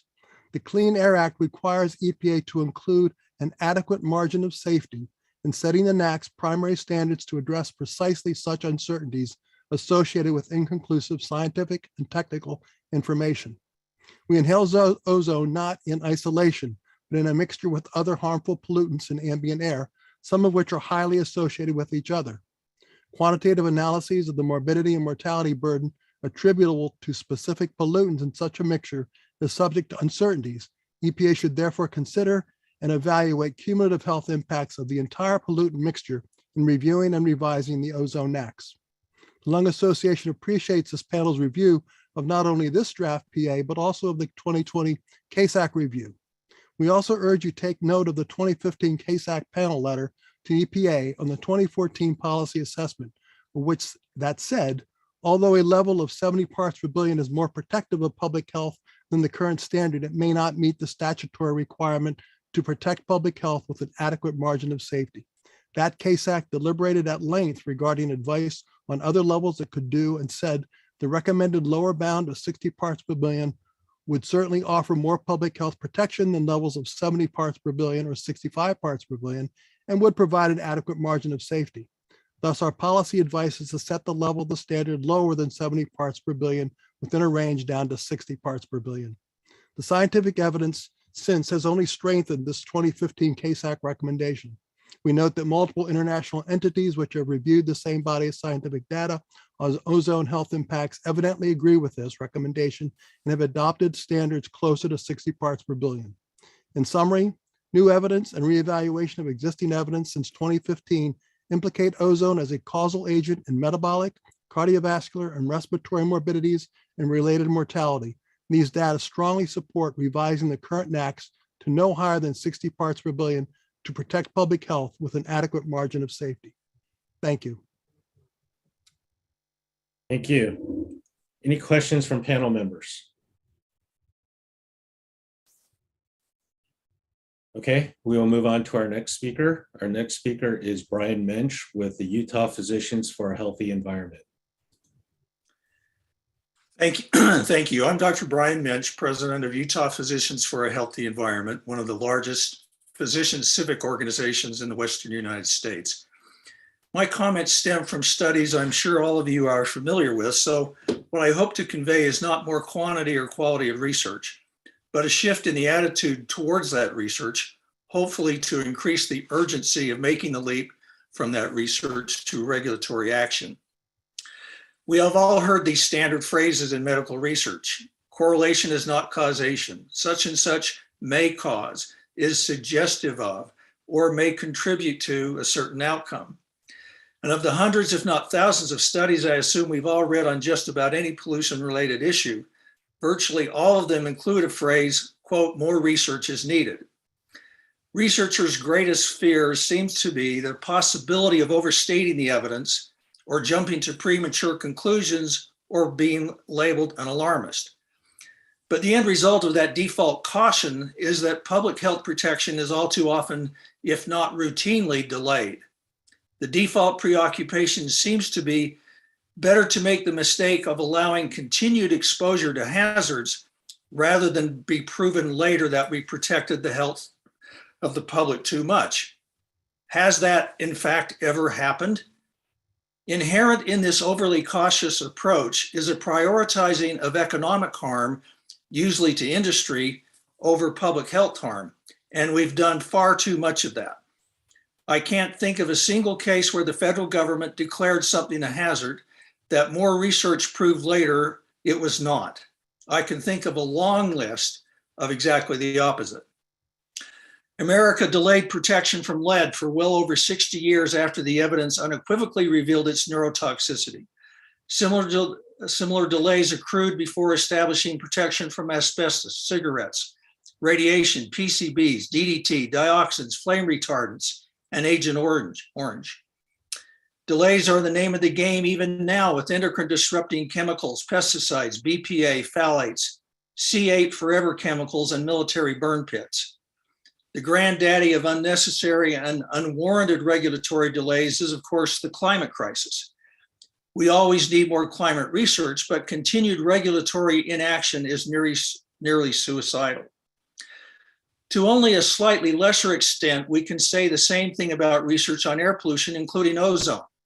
Given that many of the same sources of ozone and its precursors are also climate forcers, and tropospheric ozone itself is a climate forcer, it is all the more important that we stop making that mistake with ozone. We have established that without question. There is no safe level of either particulate pollution or ozone, but by establishing an unrealistically high bar for proof, we fall into a paradigm of how much harm can we tolerate, not how much harm can we prevent. That is a default protection of pollution sources rather than public health. If you are a parent and your 2-year-old runs out into the street, you don't wait until you have absolute proof that a car is coming before you go out and get them out of the street as fast as you can. We should not be waiting until we have absolute proof that ozone at 60 parts per billion is too high. We should act on the wealth of information we already have that says it's too high. We have countless studies, almost 20 years old, including the EPA's own research, that show there's no safe level of ozone.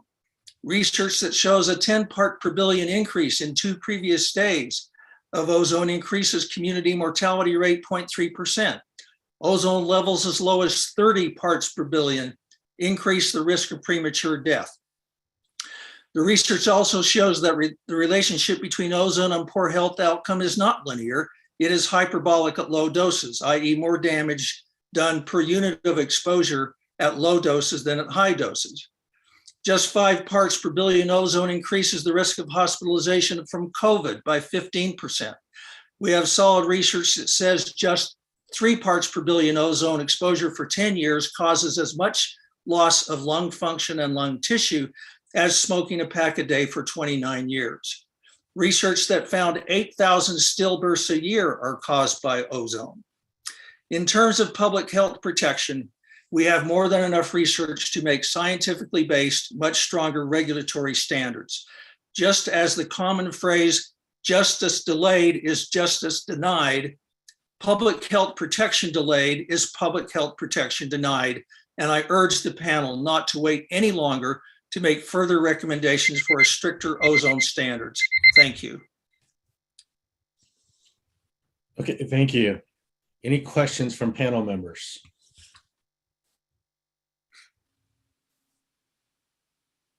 Okay, we'll move on to our next speaker. Our next speaker is Laura Van Winkle with UC Davis. Hello, my name is Laura Van Winkle, and I'm a professor of respiratory toxicology at the University of California at Davis. I want to thank EPA and CASAC for reconsideration of the science underlying the ozone standard, and thank you for giving me the opportunity to comment. I am also a 20-year plus member of the American Thoracic Society and a past member of the Environmental and Occupational Public Health Committee of that society. My comments today reflect and reference what we've learned about exposure to ozone in the developing lung, an area that is underemphasized in the current science assessment. We've learned quite a bit since NIH targeted the developmental basis of health and disease as an area of concern for exposure to environmental contaminants in the 1990s and the early 2000s.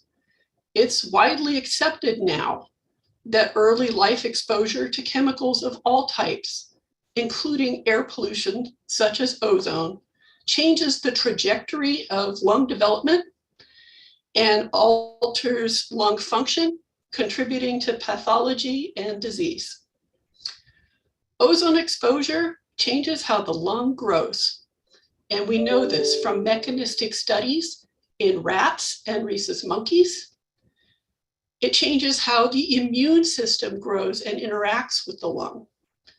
These structural, cellular, and functional changes are especially large in the distal conducting airways, the bronchioles, an airway that is also heavily impacted in asthma. These changes cause changes in lung function that predispose to airway disease, and they're not, as far as we know, reversible. Both human and animal lungs continue to grow and mature for a long period after birth and into young adulthood. We know from mechanistic animal studies that intermittent or episodic exposure over a period of time remodels the lung. It changes airway growth. Importantly, it changes lung function. This alteration in the normal trajectory has been shown in several animal models, rats, rhesus monkeys, and is supported by the epidemiologic evidence in humans. These mechanistic findings are supported by epidemiology studies that show ozone causes alterations in basal lung function in humans who grow up in polluted environments and in asthmatic children. I think it's important to emphasize that these changes have been shown in animal models and in humans who are not asthmatic. So it's not just the sensitive group of asthmatics that needs to be considered here, but all children, which is a potentially very large, vulnerable population. This means the pool of potential impact for ozone exposure is very large and can be exacerbated by exercise outdoors, such as children are wont to do, especially in the summer. There's growing evidence that these functional and structural changes can lead to new onset asthma. And this evidence comes from both mechanistic toxicology studies and epidemiologic studies. These impacts, importantly, cannot be investigated in human chamber studies for ethical reasons. Most especially the heavy focus on current chamber study data in healthy young adults and relatively short-term impacts of that ozone exposure is not informative of the kind of effects I just described that occur at low levels over long periods in the developing human. I have significant concern that over-reliance on human chamber studies in the current assessment does not adequately weight the accumulating evidence of the impact of ozone pollution on the developmental basis of health and disease, The result of these changes can be persistent alterations in lung growth, lung function, and immune development, predisposing to new onset airway disease and severe health effects in children. Science supports a more protective ozone standard of 60 parts per billion. Thank you. Okay, thank you. Any questions from panel members? Yeah, I had a question. Have you done a review of the 2020 ISA with respect to this evidence that you're talking about? And can you comment at all on how well it handles that evidence? Yeah, certainly. So the rhesus monkey evidence is absolutely in there, but it isn't weighted very heavily. And I think one of the reasons for that is the concern over the concentration that was used in those studies. I will underscore that the nature of science is on a 5-year timeline, and growth and development of a rhesus monkey to adulthood takes 3 to 5 years. Despite that, even at 0.5 part per million of an episodic exposure, we see persistent and consistent permanent changes in lung and immune system development in monkeys exposed during early life. The rat studies, I am not so sure they're in there. They were the authors on that are Lee and Wexler, and they studied ozone in the context of additional particle exposures, but the ozone only data is the most informative and shows a decrease in airway diameter and length in rats exposed to ozone in the early postnatal period that persists until adulthood.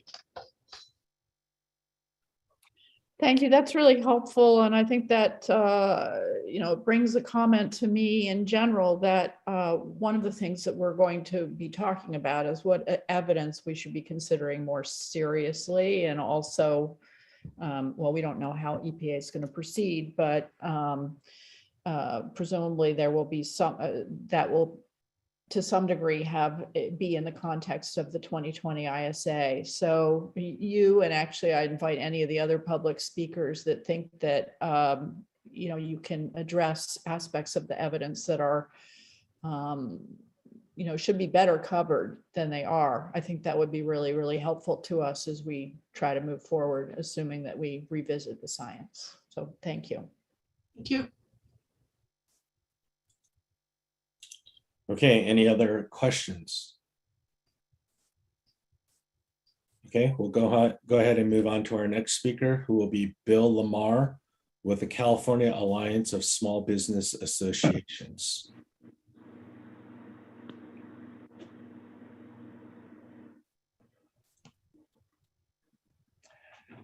Good afternoon, panel members. I'm Bill Lamarr. I'm the Executive Director of the California Alliance of Small Business Associations. The Alliance is a nonprofit, nonpartisan coalition of California trade associations committed to providing small businesses with a single voice on environmental and regulatory matters. Our small business members are the source of thousands of good jobs and benefits, many of which are in disadvantaged communities. These businesses contribute generously to the tax revenues of our basin and of the state of California. The South Coast Air Basin has historically endured some of the worst air quality in the United States. Because of that, we have the most stringent air pollution control laws in the nation and arguably the world.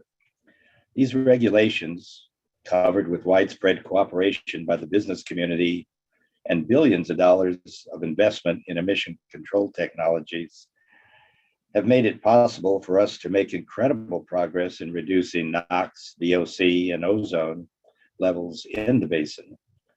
And yes, there is more planning and work to do, but our stationary sources and local air district cannot do it alone, nor should we be required to. We desperately need help from our state's Air Resources Board and the EPA. We need them to step up now, develop plans, and commit to reducing emissions from sources under their respective jurisdictions. These would be trains, planes, ocean-going vessels, and interstate trucking. But the plans must be based on sound science and not on unsubstantiated public commentary, undue political pressure, or pressure by the eloquence of lawyers who dominate these discussions with threats of costly litigation that only adds to the delay in achieving our common objective to improve the environment without destroying businesses and doing irreparable harm to our economy. Earlier in my comments, I said that more planning and work, there is more planning and work to do.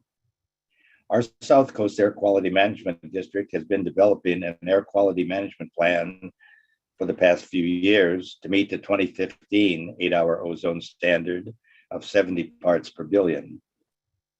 This district is also working on measures to meet the 1997 ozone standard, which is 80 parts per billion.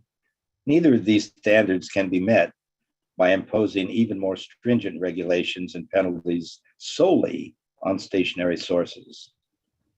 Lest you think that lowering the ozone level will affect only major stationary sources, it will not. Many in EPA tend to think that a major source is one that has the capacity of emitting 100 tons of NOx per year. But in our South Coast Air Basin, a major source is one that has the capacity of emitting 10 tons of NOx per year, and that includes many thousands of small businesses. A lowering of the NAC standard would be a death knell for many of them and their employees. It is for these reasons that our alliance urges you to withhold any action on the ozone NAC unless and until you have had time to thoroughly evaluate the scientific evidence that you have received to date, both written and oral. We also ask that you give the consideration for the small businesses that will survive or be ruined by your recommendation and the regulations that will surely follow. Thank you.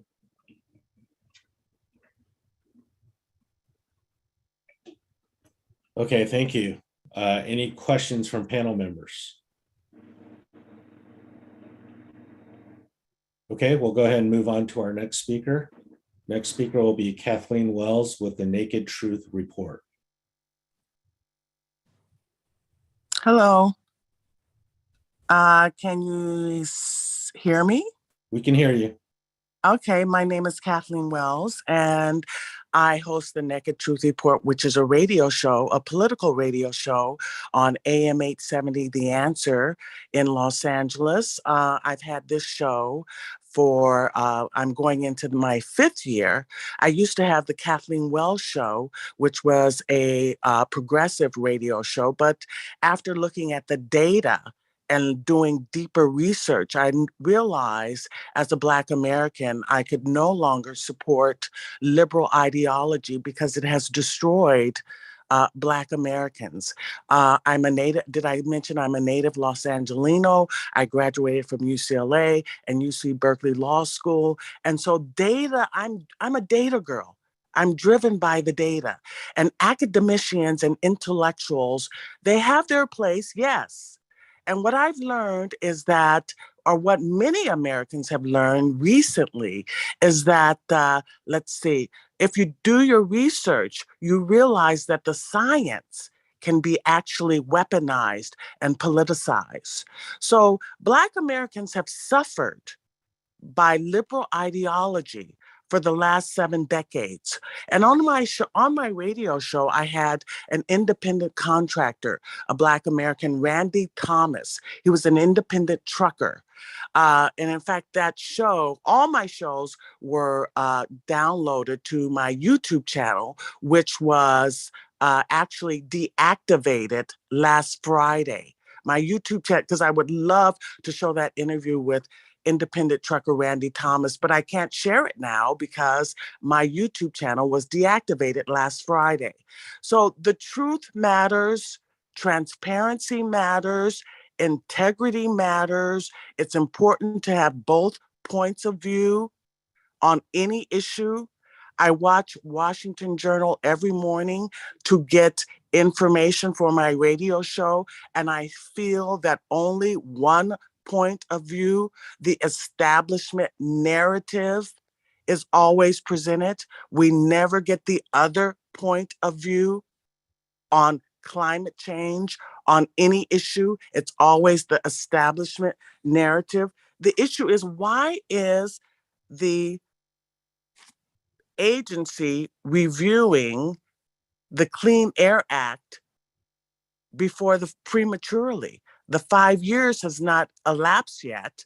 So why would you even attempt to review the ozone layer regulations and restrictions? Why, when it's the guideline is that it is reviewed every 5 years? Is this a political decision?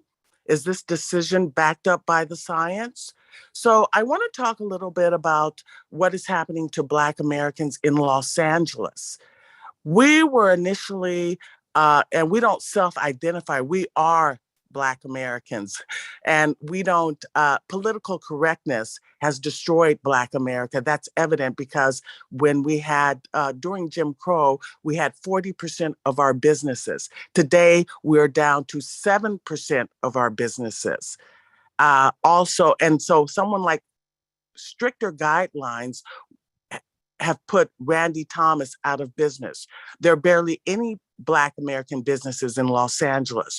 Our population has decreased, has gone from, I think it was 18%, if I'm not mistaken, or 13% in the 1970s. We are now down to 8% in 2019. Why? Because we cannot afford to live in Los Angeles. We cannot afford to live in California. I grew up in Lamarr Park. I don't know if you guys are familiar with the area, but my father bought a home in Lamarr Park in 1962. Now those homes in Lamarr Park go for $1.4 million. No Black American can afford a home for $1.4 million. Black Americans make up 40% of the homeless in Los Angeles. This is absurd. We have not progressed. In fact, we are facing zero median wealth in 2053. Our home ownership rate has gone down to 43%. All other groups have increased their home ownership since liberal ideology has been dominating all institutions. Oh, that was a quick 5 minutes. Yes, your time's up. Okay, thank you. Okay, thank you. Any questions from panel members? Okay, we'll move on to our next speaker, Matthew Malkin with UCLA. Thank you. I'm Distinguished Professor of Physics and Astronomy at UCLA. In my 500 peer-reviewed publications, I've used my expertise in Bayesian statistics, survival analysis, and other computational methods for analyzing noisy data. And I followed the application of these methods to research on health effects of air quality for several decades. Environmental regulations are a classic example of diminishing returns from rapidly escalating costs. The golden rule is that the harder you tighten your air standards, the stronger the evidence that's required. The higher the costs you impose on society, the more certain you must be about the supposed health benefits. Unfortunately, the premise that stricter ozone standards will reduce mortality is based on surprisingly weak science. There's far too much data dredging. It's where a large number of possible input and outcome variables are compared, and marginal results having a P of 5% values are then accepted as significant, although they would not be in more rigorous fields such as physics. Often the key variables, such as the actual exposure of an individual to ozone, are not even directly measured. These correlations are then mistakenly interpreted as causations, ignoring the large number of confounding variables that could not be controlled for. This lack of clear, strong evidence is then aggravated by the selective inclusion and exclusion of particular studies which tend to support or refute the political prejudices of the administrator. That's cherry picking. Furthermore, not all the negative health effects have been considered. It's not just economics, it's people. I'm going to explain. The yearly costs of further ozone restrictions are uncertain, but are in the hundreds of billions of dollars. and hundreds of thousands fewer jobs. Overwhelming medical data robustly establishes a strong negative correlation between health outcomes, such as longevity, with reduced income and with unemployment. Thus, there's no debate that very costly, tighter new ozone standards would worsen health outcomes for many Americans by making them poorer or unemployed. The second fact that is also known beyond doubt is that these burdens will fall disproportionately on the poorest, least privileged members of our society. This directly contradicts the administration's well-publicized commitment to social justice. Thus, even more stringent ozone standards would have to be rejected on the grounds that they violate environmental justice that Dr. Baums just mentioned. This also shows why the precautionary principle that he invoked cannot be a basis for policy. Fortunately, the country continues to make substantial progress under the current ozone standard. But even if one ignores every point that I made, the proposed reconsideration of the ozone ambient air standards would still be a mistake. The review cycle was set to 5 years for good reasons. There's no justification for ignoring the 2020 evaluation so shortly after it was completed. We must have stable, consistent, understandable public policy. That's also good science. Neither the scientific evidence nor the environmental conditions around the country have changed dramatically in just 1 year to justify another rapid change in the policy. The EPA's own staff basically says this. You are on the verge of breaking the entire process here, particularly because the entire membership of the CASAC and the EPA Scientific Advisory Board was fired precipitously by the EPA Administrator Regan. This makes an unavoidable appearance that the ozone reconsideration has little to do with science and everything to do with politics. That will come back to haunt you in the future. This unnecessary, ill-advised reconsideration will do grievous harm to the perceived integrity of federal policy. The loss of public credibility, this is absolutely vital to everything that EPA does, could be almost irreparable. Thank you for considering to not reconsider. Okay, thank you. Any questions from panel members? Okay, we'll go ahead and move on to our next speaker. Our next speaker is Vincent Martin. Are you on? I think Vincent had indicated he might be joining a little later. Okay, we'll circle back to him. We'll go ahead and move on to the next speaker, Lena Moffitt with Evergreen. Thank you so much. And I want to start by saying thank you to you all for serving and for your work on this issue and for the opportunity to provide comments today. My name is Lena Moffitt, and I am the Chief of Staff with Evergreen Action. We are an advocacy organization based in Seattle, Washington. I am based in Washington, D.C.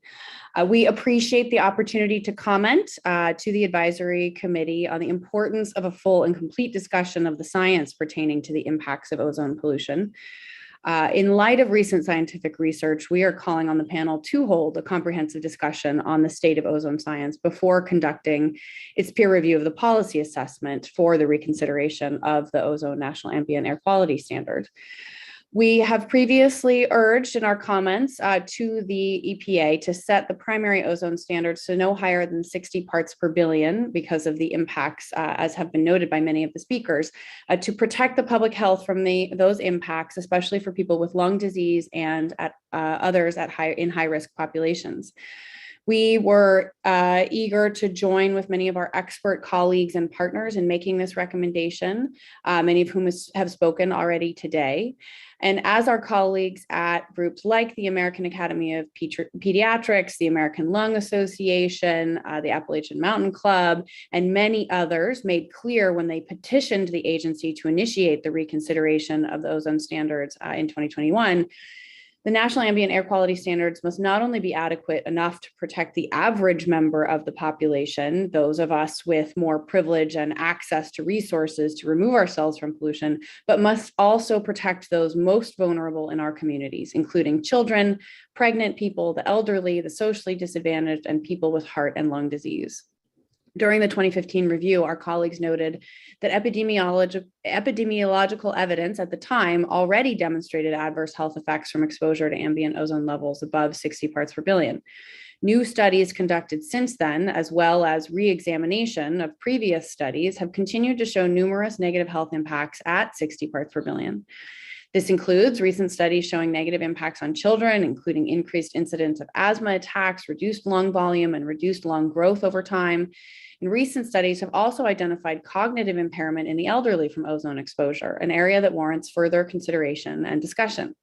In light of this recent evidence, we were disappointed to see the staff's recommendation in the policy assessment, which we feel did not give adequate consideration to this science, nor towards the precautionary principle that we hope will guide your panel and the agency's work, aimed again at protecting those most vulnerable in our communities. Given this, a full and fair discussion of ozone science by the CASAC Ozone Review Panel is necessary. And finally, as part of the discussion, we encourage you to review recent science on the importance of co-pollutants and cumulative impacts of these co-pollutants alongside ozone. The primary ozone standard should fully account for the cumulative impact of pollutants emitted and or present alongside ozone. Doing so would allow EPA to better account for the population's true exposure risk and set standards reflective of that greater harm potential and thus more effectively protect public health. Accounting for cumulative impacts of other hazardous and dangerous air pollutants frequently found alongside ozone, as is in line with the authority granted to the agency under the Clean Air Act, would also support strengthening the standard to better protect human health, particularly, again, those most vulnerable in our populations. Discussion of this crucial area of research is essential before the CASAC Ozone Panel considers the full draft policy assessment. For all of these reasons, we encourage the CASAC Ozone Review Panel to schedule a meeting to review the state of ozone science before conducting the peer review of the draft PA.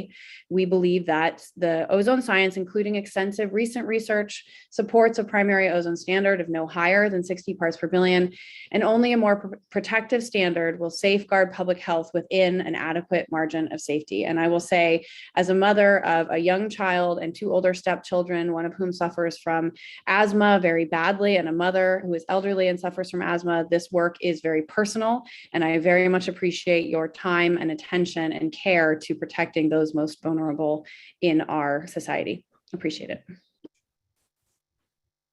Okay, thank you. Any questions from panel members? All right, we'll move on to the next speaker, Darren Bask with Heritage Foundation. Thank you for this opportunity to provide comments. My name is Darren Bax, and I'm a Senior Research Fellow, Environmental Policy and Regulation in the Heritage Foundation Center for Energy, Climate, and Environment. The views I expressed today are my own and shouldn't be construed as representing any official position of the Heritage Foundation. Today, I'd like to focus on process and scientific integrity. On December 23rd, 2020, the EPA decided to retain both the primary and secondary ozone standards established in 2015. This decision was made after a long and thorough process initiated in 2018 that concluded there was no new evidence that justified revising the already stringent standards set just 5 years earlier. As explained in the preamble to the final rule, the decision was, quote, based on the current health effects evidence and quantitative information, as well as consideration of CASAC advice and public comment, end quote. And the EPA's CASAC overwhelmingly supported retaining the standards. According to the EPA, with regard to the primary standard, all 7 CASAC members agree that the currently available evidence was generally similar to that available in the last review when the standard was set. Based on this conclusion, 6 members of CASAC concluded that the primary standard should be retained. 1 member of CASAC expressed support for a lower standard. With regard to the secondary standard, all 7 members of CASAC agreed that the current evidence supported retaining the current standard without revision. So why did the EPA decide to reconsider the ozone standards less than a year after the standards were retained? The agency has failed to answer that question. EPA hints at possible reasons. For example, the agency states this new action reflects the agency's renewed commitment to a rigorous NAAQS review process with a focus on protecting scientific integrity. But the agency doesn't provide support or even assert in its reconsideration decision that the last process wasn't rigorous. And the EPA staff in the draft policy assessment reaches conclusions that contradict any contentions to the contrary. The agency says it is concerned with scientific integrity, but in April 2021, EPA Administrator Michael Regan dismissed all the advisors from CASAC and the Science Advisory Board, both of these two legally required panels. The shocking move undermines any claim of protecting scientific integrity. It was made before the EPA's decision to reconsider the ozone standards, and it certainly gives the impression that the administrator wants to hear only from those who will support the Biden administration's agenda. It suggests decisions such as those regarding ozone are already foregone conclusions. John Graham, who had led the EPA's disbanded Science Advisory Board, stated after this purge, now for the first time in the agency's 50-year history, we have an administrator interested in scientific advice only from those scientists he has personally appointed.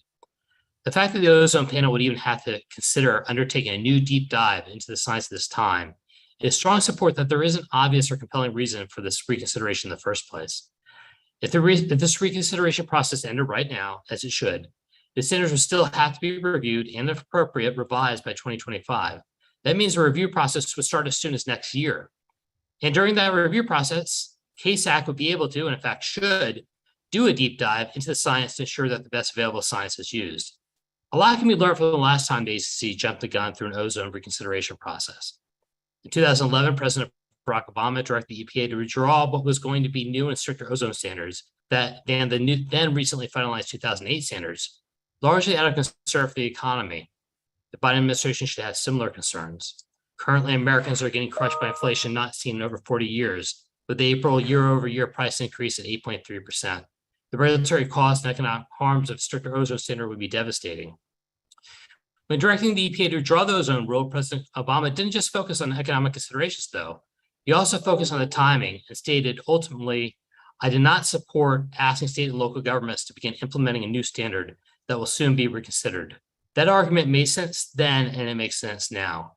I would strongly urge the CASAC ozone panel to do what it can to convey to the EPA the inappropriateness of this entire reconsideration process. And if the reconsideration process does continue, the panel should conclude that the rigorous processes and overwhelming evidence for retaining the standards should be respected at this time. Thank you. Okay, thank you. Any questions from panel members? Okay, we'll go ahead and move on to the next speaker. Our next speaker is Gilbert Benitez, who's a Los Angeles general contractor. Gilbert, are you on? I didn't see you. Okay, we'll circle back around at the end if you happen to join by then. Okay, our next speaker then will be Matthew Davis with the League of Conservation Voters.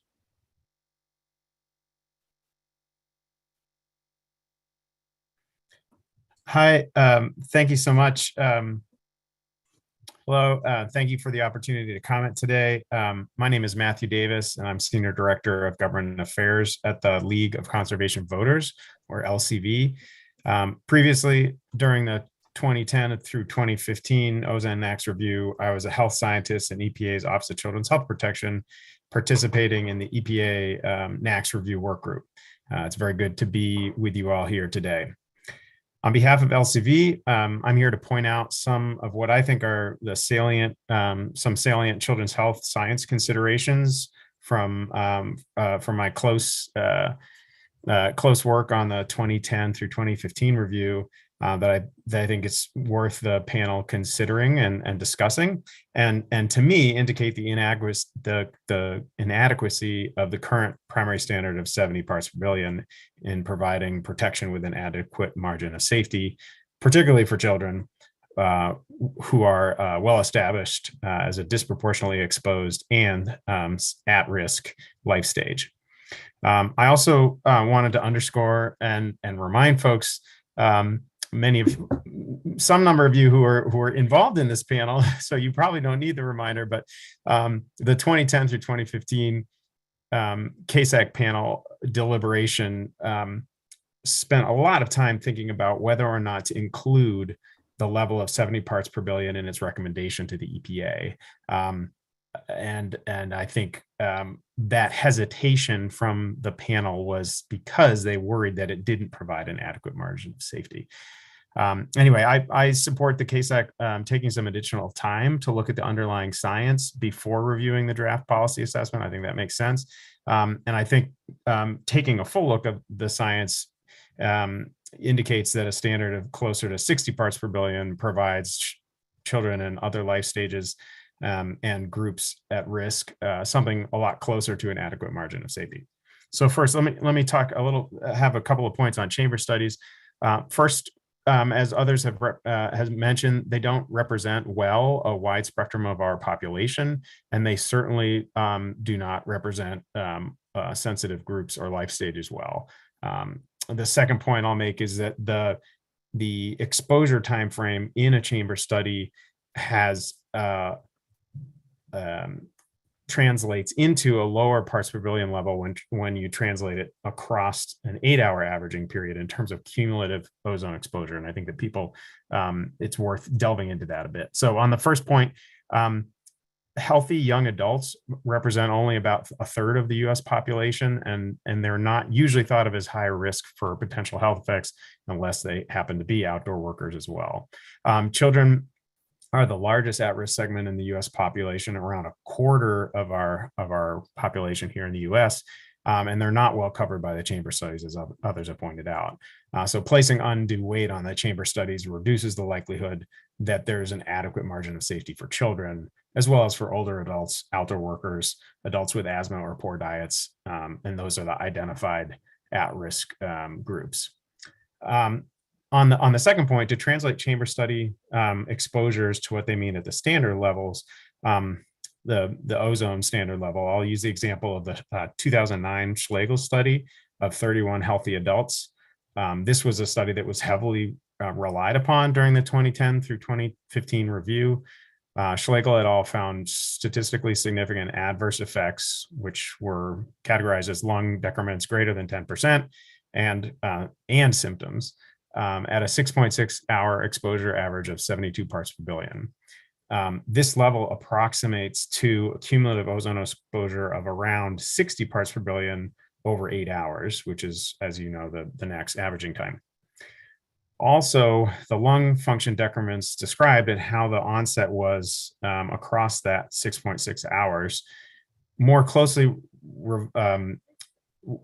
looked a lot like what the McDonald lung function response model might predict at closer to around 65 parts per billion for 8 hours. Either way, the adverse effects in healthy adults in the Schlegel study, in this chamber study, approximates an 8-hour standard that would be somewhere between 60 and 65. And that to me is very strong evidence for a lower standard to protect both adults and particularly for groups and life stages at risk. The evidence we do have for children are primarily from epidemiological studies. Some content. Thank you so much. I will submit my other comments in writing. Okay, thank you. Any questions from the panel?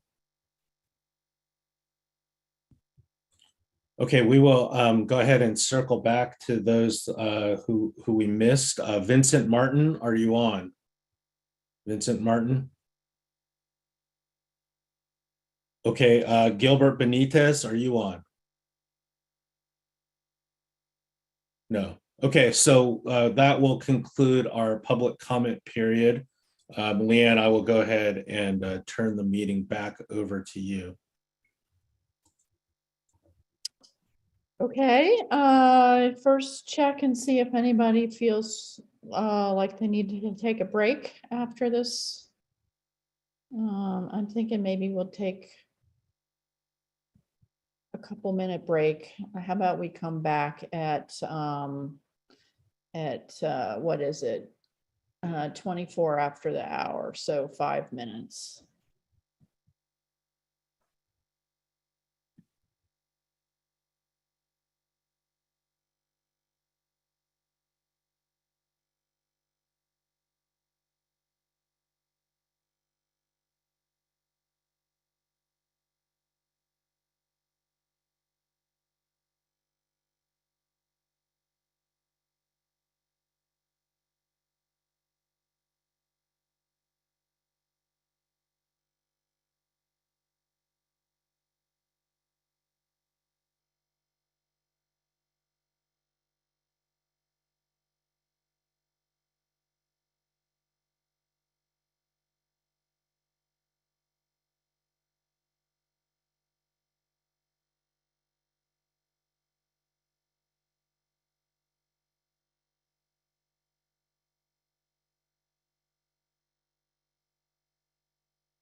Looks like our time is up. Time for us to start our deliberations.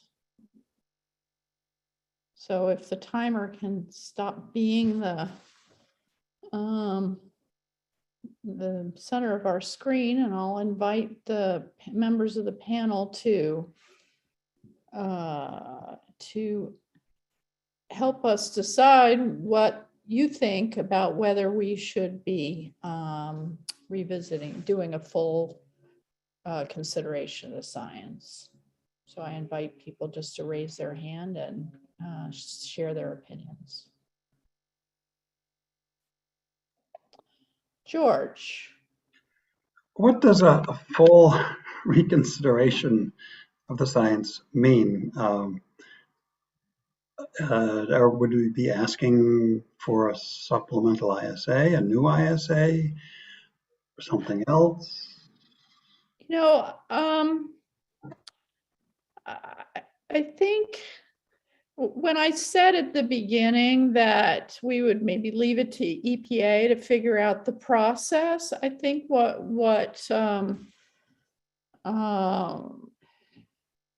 mean, I guess we can give advice to EPA about what we want to see. I don't know that maybe some of us have done enough of review of the ISA to have some judgment about places that you think that it might need some embellishment or something. So I guess that is something that we can certainly address. You know, there seems to me there's two aspects of it. Do we feel like we are in a position to evaluate, to comment on the policy assessment without having done a thorough review ourselves of the science? So I think that's part of it. And then I guess the other aspect is, do we think we need more information than what we would have if we restricted our attention to the 2020 ISA? So, yeah. As my biggest concern is some of the causal determinations, as some of you know, and EPA's, what seems to be EPA's more heavily relying on the controlled human exposure studies rather than the EPI, as we've discussed. I mean, that's where I would want to take a closer look. I can go into that in more detail, but I know there's other hands up, so I will yield the floor. Okay, Ed, it looks like you're next. Thank you. Yeah, I'd like, there's been a lot of conversation this morning about the interpositioning of clinical exposure studies with EPI studies. There's been a lot of questions raised in the previous review about, the relative weighting of those bodies of work. I think that there are some legitimate questions that should be addressed in that area. I personally would like to hear more from the agency staff and understand better how we partition the relative importance of these things, having spent time in both of these areas doing research. Additionally, I do think that because there has been a change in the causality determinations of a couple of these, and we heard testimony this morning or comments this morning from the public regarding cardiovascular effects and all-cause mortality. I do think there are questions about that. There was changes, and actually changes in either direction, raising or lowering causal determinations. I think that is the basis for some conversation to better understand where we are before we move forward. So I would like to hear more about that. So if that means opening up a discussion of the ISA, I would use those as the focal points and want to hear discussion about both those things. Thank you. Thank you. Mark. Yeah, I agree that that is my biggest concern with the ISA, and was my biggest concern at the time that since I was involved in the original ozone review, is that change in the causality determination, which was driven by the by human chamber studies not being consistent in terms of the cardiovascular effects change. And so I think particularly with regard to short-term cardiovascular effects, I disagreed with the direction that the PA has gone on that. However, so I think that the only thing that I'm thinking really that I would like to see changed in the ISA is that causality determination for the cardiovascular effects, because I think the downgrading of it was due to really an unjustified judgment based on the human studies and without adequate consideration of the epidemiology. That said, the PA really relies mostly on effects for which the determination is causal and not likely to be causal. So I think that in terms of the risk assessment that's part of the PA, it wouldn't change that. I think that there's, the PA also relies too heavily on the human studies, but limits itself to respiratory effects because the respiratory effects are the only one that's been determined to be causal. So if EPA went back and revised the ISA and changed the rescinded their downgrading of the causality for cardiovascular effects, I don't see it impacting the risk assessment that is done in the PA. So I don't, unless somebody has some different ideas, I don't see the necessity of going back and re-reviewing the entire ISA. I think we do need to have a discussion about that causality determination and to make a recommendation about that, see if we're in agreement about that. So maybe we need to review the science specifically related to cardiovascular effects and the human studies involved. We can certainly talk about that, but I think we can make that recommendation without doing an entire re-review of the 2020 ISA. Thank you. I found this morning hearing from Laura Van Winkle about the developmental effects and the potential impact on the immune system and so on that is developing, that is in the tox evidence, and looking briefly at the ISA, I was actually flabbergasted by how little information I found in there in my quick look during the meeting. So that made me wonder about whether there just aren't a lot of topics that aren't really addressed in the depth. I mean, because if ozone is having a huge impact on development that could be impacting people for the rest of their lives, it seems like that evidence should be addressed a little more carefully. All right, I don't want to take over. Howard, your hand is up next. Actually, I think Christina was up before me, so I'll let her go. Oh, okay. Sorry. Go ahead, Christina. Oh, I'm muted. Yeah, I lost my connection, but I'm back. So thank you. So I'm a fairly new member to the CASAC, and so I have a process-related question. So the question is, undergoing this reconsideration, what does that do to the timeline for the regular reviews? Will it still happen? Is this going to be intermediate step, and it will still continue on the same cycles as before, or does it kind of restart again if we're going to do a reconsideration? Yeah, so I was encouraging us to focus on the science. The question about whether we need to revisit the science. sort of separate from the process, but I understand that people may have a different perspective on the answer to that question based on what you think it does about the timing for the next full review. I'm not sure that EPA is in a position to share anything with us on that. So I'm not sure we'll get anything. I can open it up and see if there's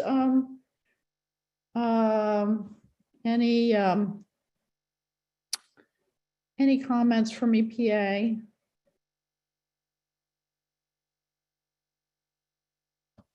Maybe we'll, so Erica, looks like you're going to speak.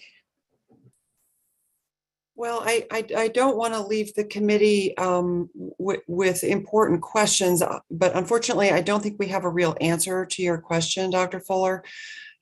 We have not initiated the next review of ozone. We have concentrated on the PM and ozone reconsiderations, but certainly not just ozone, but a number of other pollutants are in queue, and we will be working on plans to initiate additional reviews and moving forward. But we don't have a timeline for essentially what would be a new review of ozone at this time.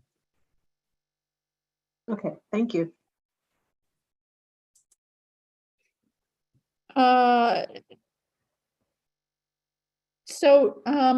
Apparently Vincent Martin has joined. Howard, do you mind if we allow him to give his public comments before you weigh in? Or were you going to talk about what we've already been talking about? No, I'm going to change it a little bit. So let's go ahead and do Okay. Vincent Martin. All right, I'll turn it back over to Aaron for Vincent to give his comments. Okay, Hello. Vincent, go ahead. You'll have 5 minutes. Okay. Hello, my name is Vincent Martin. I'm a community activist for the 48217 zip code of Detroit, Michigan. My community contains 42 major and minor sources of pollution that produces volatile organics that reduces the quality of life for our residents in our community. Ozone smog is an air pollutant that inflames the lungs and constricts breathing, and it causes asthma attacks and other respiratory ailments. The effect of all these industries surrounding my zip code is an environmental injustice.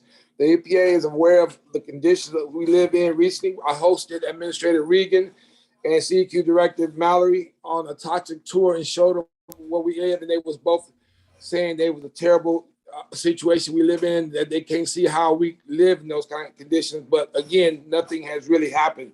The Clean Air Act requires the U.S. EPA to establish and regularly review and revise national ambient air quality standards, and to protect people that are affected by environmental burdens.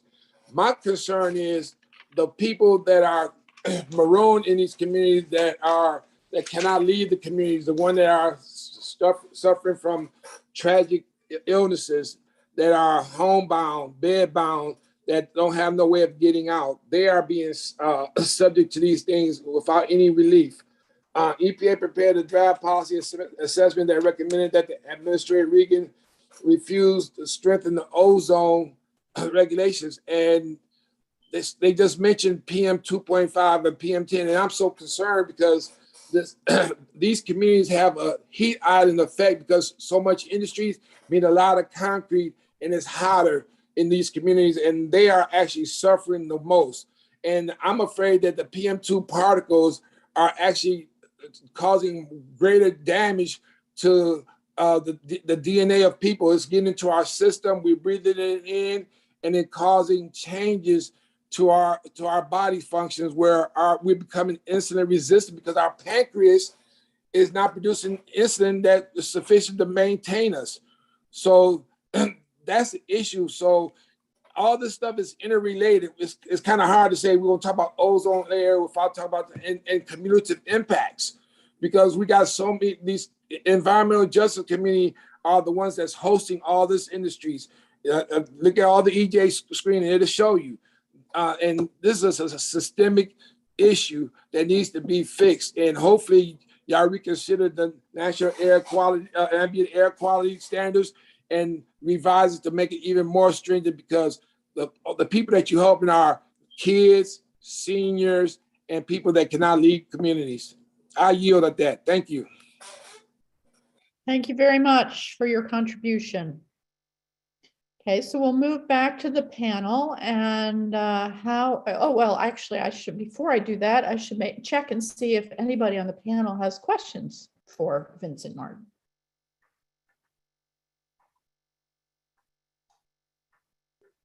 Not seeing any hands raised. I thank you again, and I'll turn this back over to Howard. I assume, Terry, you're going to contribute to the panel discussion. Okay, thank you. Go ahead, Howard. Okay, thank you. So I guess what we're doing is we're setting up what we'd like to discuss in the future, and I'd just like to point out, I think the panel needs to reconsider the policy assessment about keeping the secondary standard the same as the primary standard. I think there are very strong arguments in favor of a separate standard. And I think that we need to discuss that. And I don't think we need to review the science because the CASAC's been saying this for over 20 years now. So the science is pretty well in. So I just want to point out that, or just suggest that in the future that we bring this up for discussion. Okay, so what I hear you saying is that that at least for the secondary standard perspective, the welfare effects discussion, you don't feel like additional review of the science is needed, but obviously there is a discussion that needed to happen in the context of the policy assessment. So that's right. Just clarifying that. Okay, yeah, that's right. Thank you. Carrie.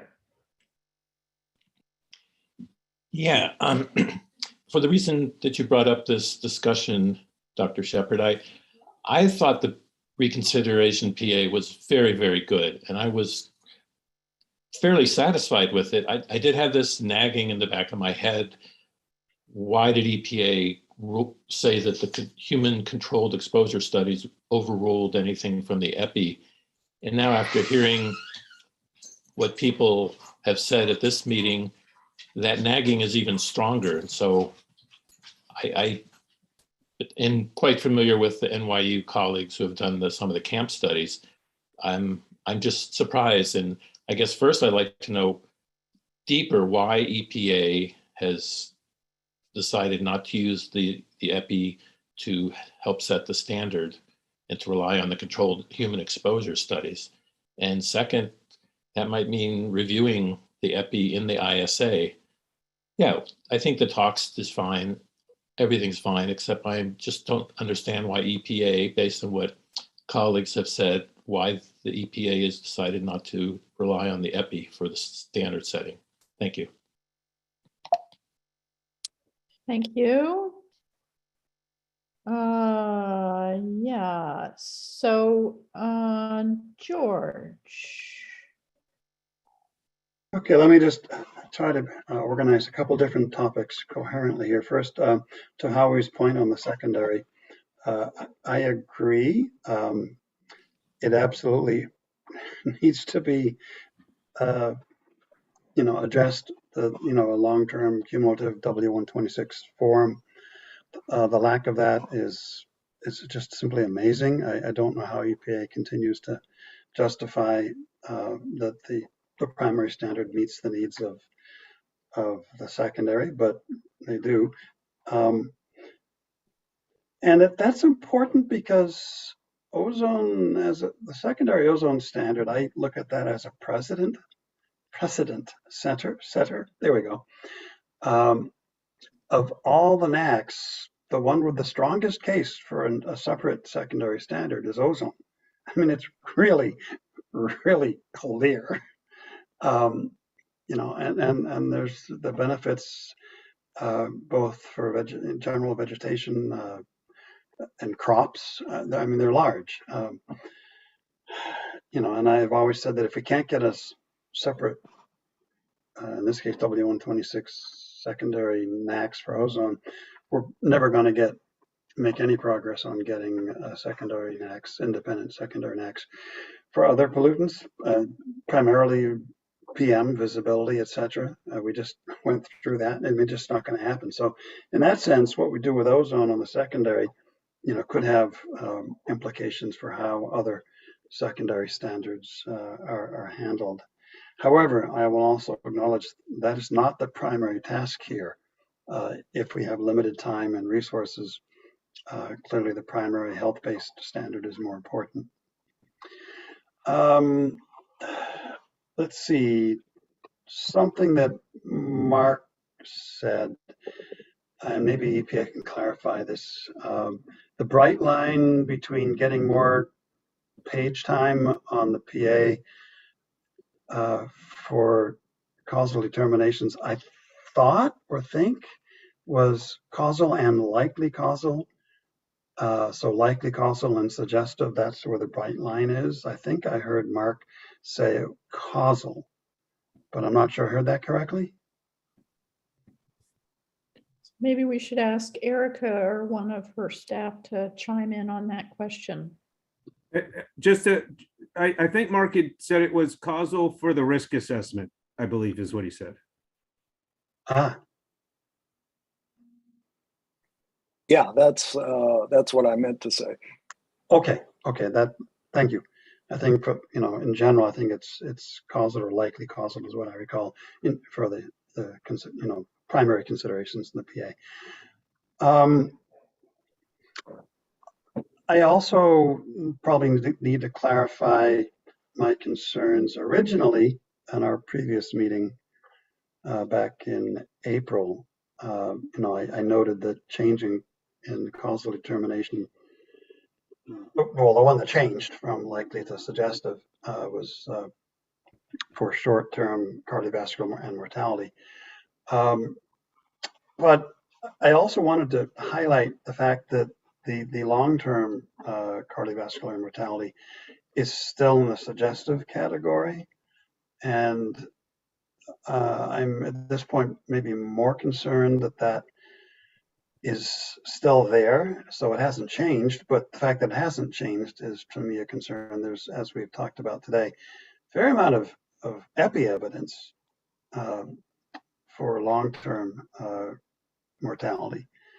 So that's kind of a different take on causal determination concerns. And that gets to the issue of EPA's relative weight given to both to the epi and controlled human exposure studies and their reliance on the CHE for causal determinations. Is this appropriate? Especially, is it appropriate for the long-term causal determinations?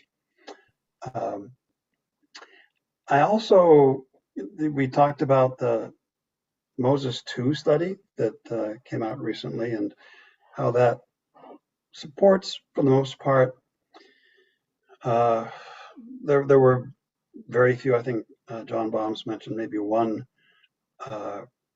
cardiovascular indicator of all the things they looked at, and there was a lot, and it was a great study, and I think it really informs us. But as has been mentioned, the 4-day HRV result is a head scratcher, and that suggests, it's limited, but it suggests there is something going on there with cardiovascular health endpoints. And I guess my first question is, can that study be made available to the panel? It's not open access. Some of you and have academic access have it, but there may be others that don't.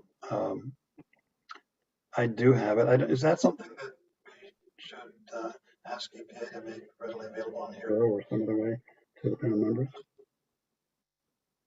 I'm sure we can figure out how to get the panel access to it. So I'll ask Aaron to make a note of that and make sure that people get access to that. Okay. So it sounds like you want to recommend that we review that study in some. You're talking about just access to the publication itself, right? Yeah, because and I could certainly send it around, or Aaron can send it around. The latest. There's 2 basic publications in the literature with 2 aspects to that, and then there's an HEI report that has all of the stuff. And of course, the data itself is in repository and available to anybody. Okay. The other topic that has been brought up, O3 as the indicator versus the total burden of ozone plus other atmospheric oxidants that go up and down with ozone, and that disconnect in terms of the controlled human exposure studies. Not a new topic, but it's still there. So those are my, oh, there's one, I'm sorry, the most important one I forgot. Excuse me. So on the long-term all-cause mortality summaries in the ISA, flip over to page 6-29 for those of you following along. Figure 6-8, where they summarize non-accidental all-cause mortality, page 629 in the 2020 ISA. If you read the text in the discussions of the synthesis of the studies, it makes the point that they're inconsistent. But if you look at that table, which nicely lays out kind of the larger scale meta-analysis, there's 3 studies at the bottom that are different. They all show that ozone is good for you. Now, notably, they're all European. Okay, what's different about Europe? Well, it's probably not the people, but there's a lot of light-duty automotive diesel in urban areas there.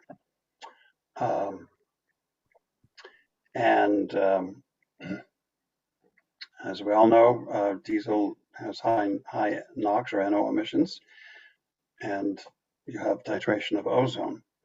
So you put those together and you're going to end up with, when you have high diesel emissions, you're going to have low ozone. Diesel emissions are not good for you, especially diesel PM.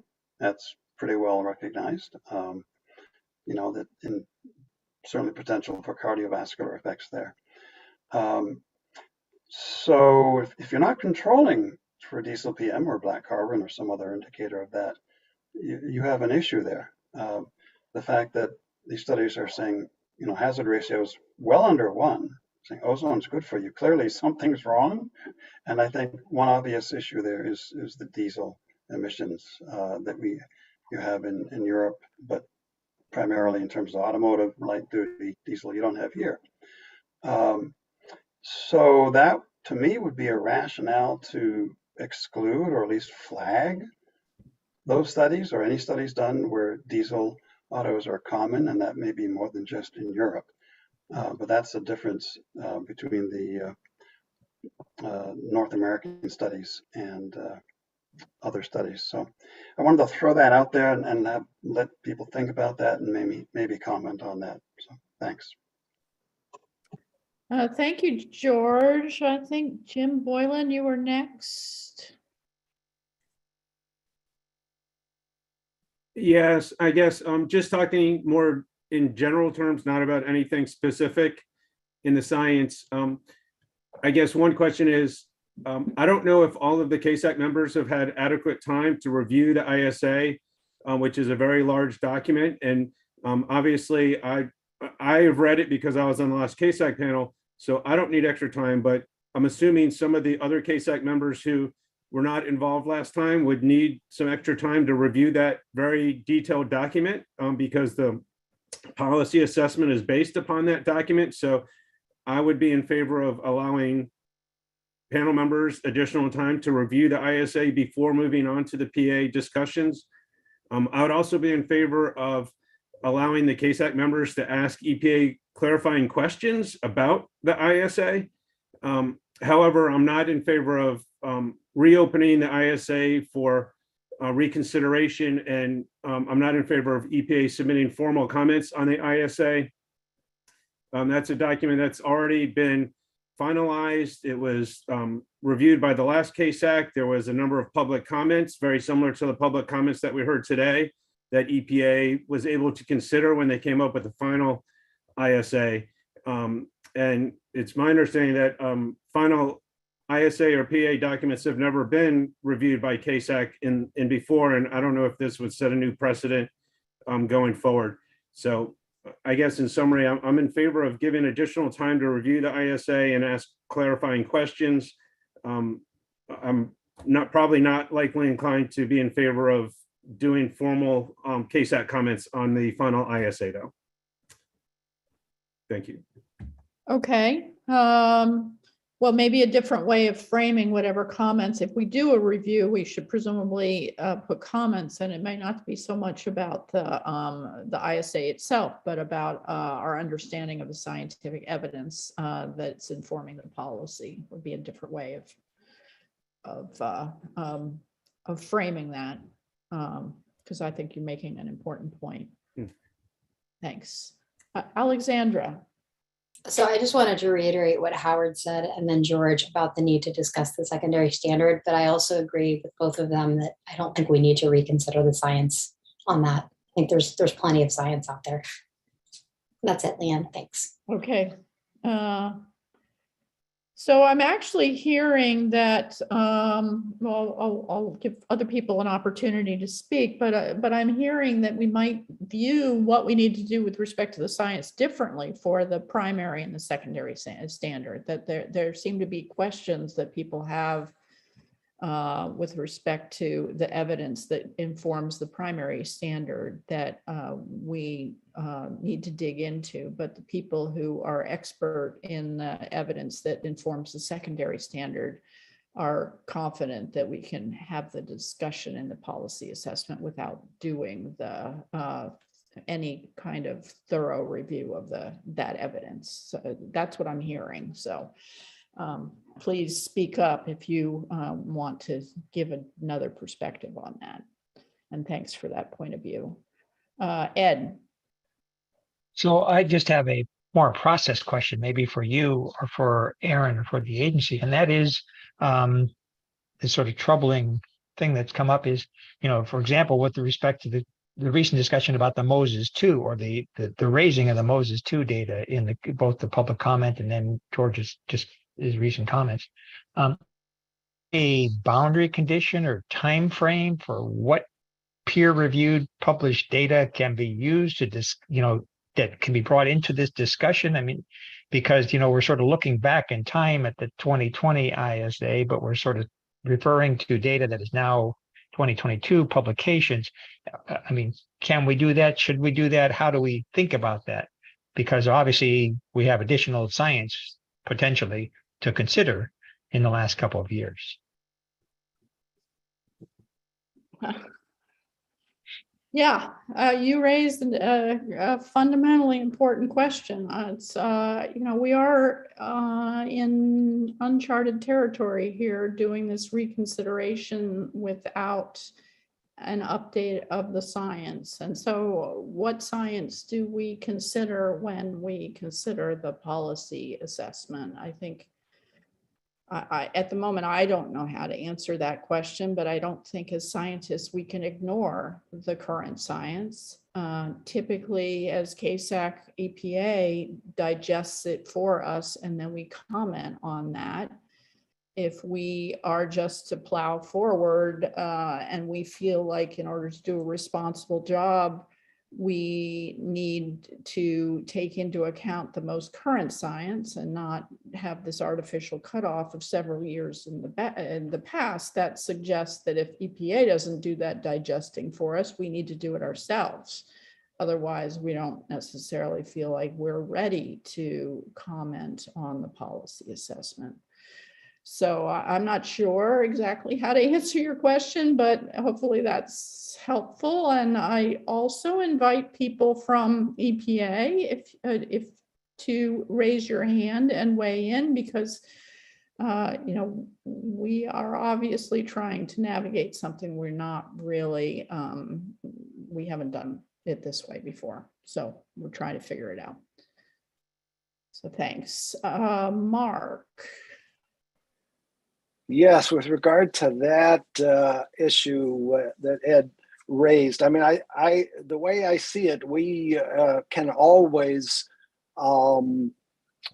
bring into the consideration any studies that we feel are important or relevant to a question. And I think we shouldn't hesitate to do that, even if it was published too late to be considered for the 2020 ISA. And I think that those kind of considerations need to be part of our advice and recommendations. That, you know, and again, EPA can contradict that if I'm incorrect, but I think that's always been the case. I was also going to comment on George's comments on the Moses study, the Moses 2 study, which, you know, kind of surprised me. Again, I was the PI for the Rochester site. There were 3 sites in this study, and it's the largest combined, it's the only multi-center CHE, and has the largest number of subject of, I think, of any CHE for ozone, 87 subjects, and it was remarkably negative. The main study, Moses 1, was remarkably negative for cardiovascular effects.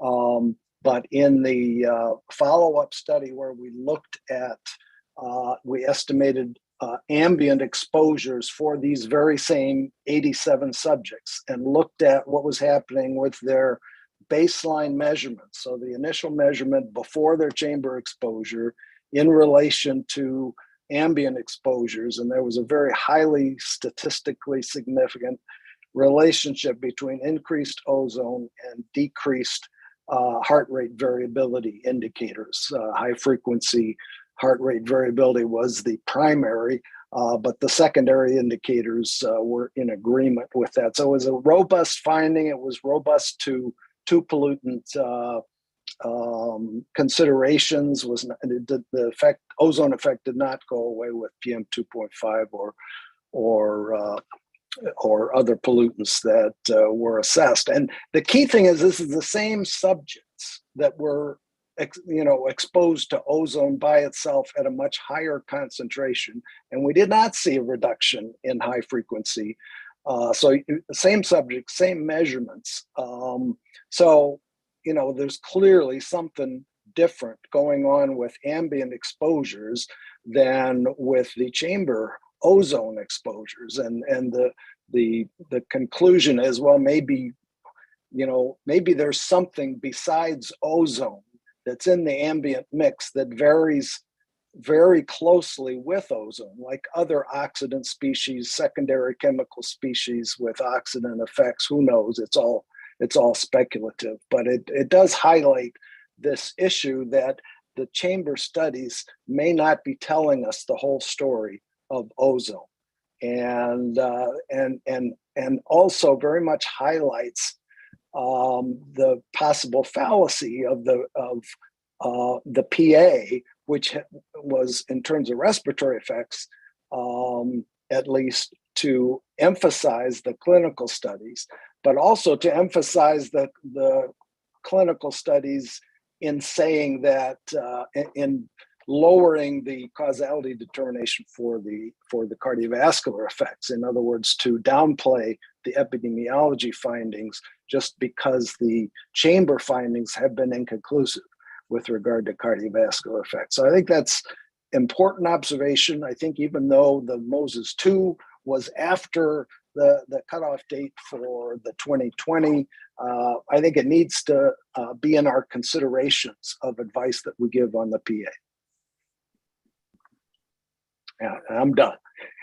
Thank you. And I note that, for instance, the ISA is the Integrated Science Assessment for Ozone and related photochemical oxidants. So I think you're making an extremely important point, Mark, which is the chamber studies are looking at pure ozone, and ambient exposure could well be looking at what we're supposed to be understanding, which is ozone and related photochemical oxidants together.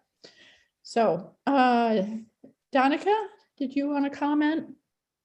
Yes, I would like to comment. Thank you for the the time, and I want to reiterate and I guess support what a few people earlier had said with regards to the secondary ozone standard. I do think that needs to be revisited. We absolutely need to consider a secondary standard. It sounds like it has effectively been ignored by EPA through the past several rounds of review. However, I somewhat disagree with the fact that we do not need to reconsider or reevaluate the scientific evidence. It does seem like there are some newer studies available that could offer additional support. And I'm not totally convinced, and granted, I have not had the time to read through the full IS and the full PA, but it does look like there are many studies that have that are not included that could be relevant to this discussion based on the evidence that I've had when I reviewed the presentations from the initial meeting in late April. So I'd just like to add that. Great, thank you. I appreciate having that perspective as well. Jennifer. All right, thank you, Leanne. I guess I just want to echo what others have said, that I do agree that the focus on the human exposure studies in the PA didn't seem to make a whole lot of sense to me. And so I just wanted to, I think it's been stated, but I wanted to echo that. I do want to talk about this question about, looking at the literature, the newer literature since the 2020 ISA. Yeah, I think there could be a couple of reasons that we would want to do that. And I think others have voices as well, but I wanted to echo that. But, one of the reasons is I think we will want to be able to look at the range of observed adverse health effects. And in order to do that in a comprehensive manner, I would want to look at the newer literature, simply because I'm not sure if it would be giving us different answers or not. And I don't think we will know that until we take a look and fully consider that. So I think it's important in that respect. That doesn't give the answer about whether we have to actually reassess the entire ISA. It sounds like there may be other options there. But the other thing that seems like it is important is this issue of what is falling under the determinations of likely, causal, and suggestive versus inadequate, because that is really driving what we are reading in the PA. And so the more, especially thinking about the cardiovascular and the mortality, I think it's going to be really important that we think about those determinations and how they're playing into the policy assessment that will then lead to our recommendations in terms of the final outcome of our deliberations.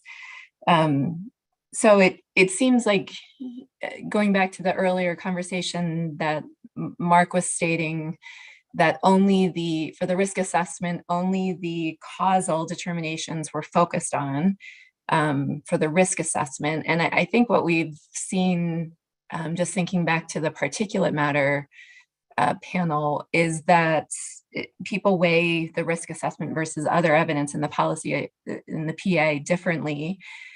So, making sure that things are in there in the policy assessment for us to consider, meaning the causality determinations, I think is really important.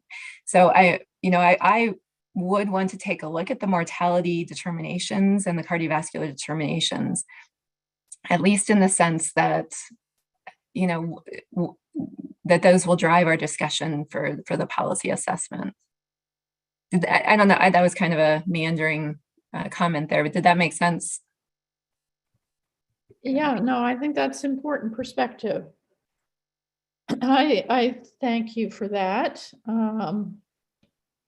Yeah, I think we're hearing loud and clearly that people want to be revisiting the causal determinations, and also, while we don't know exactly what it looks like, also clearly we need to take into account the newer scientific evidence. That's what I'm hearing. So, Michael. Yes, I agree with both comments. I think the causality assessment is also critical because it provides a lens by which EPA has used to select which articles and which scientific data they include in the policy assessment, as well as what they include in what new literature to review.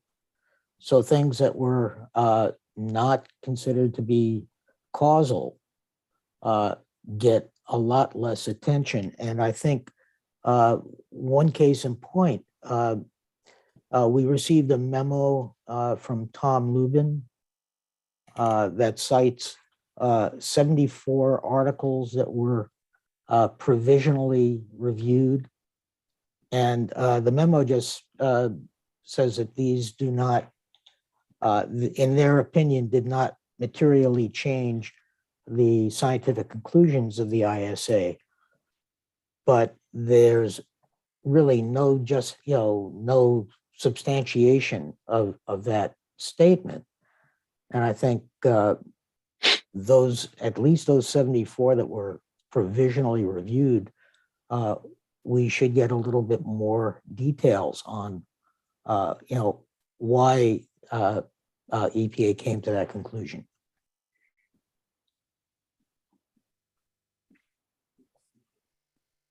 Thank you. It looks like Jason West is next. Thank you. I have been following a lot of the discussion on the health impacts, and it seems like there's a lot of questions about the conclusions reached.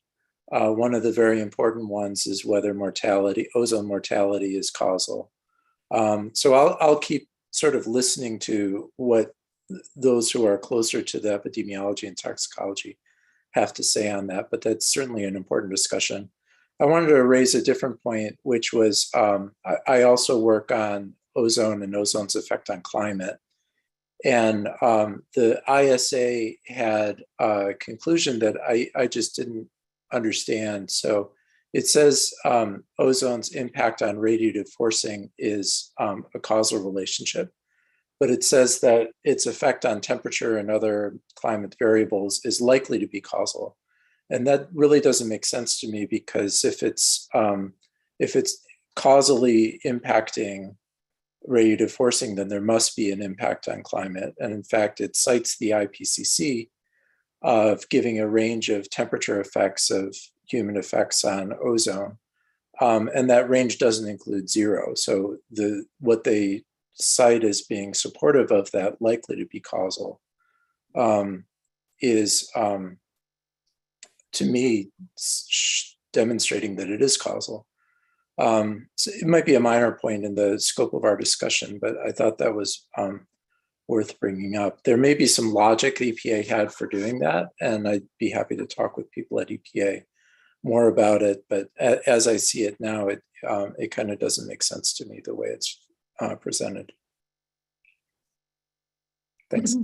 Thank you. So we are hearing a number of questions that people actually have and would want to know about the science and the scientific assessment that was done. So thank you for that one. Christina.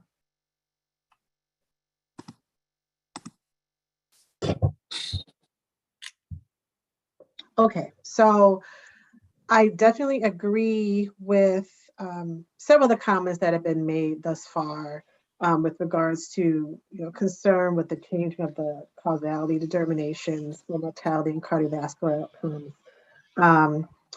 Also concerned about having the same secondary ozone standard as well. What I think that hasn't been mentioned yet is that there needs to be a particular focus of looking at risk communities, specifically similar to what was done in the PM assessments and the PM review, and also adding race ethnicity as being kind of including that in the at-risk communities.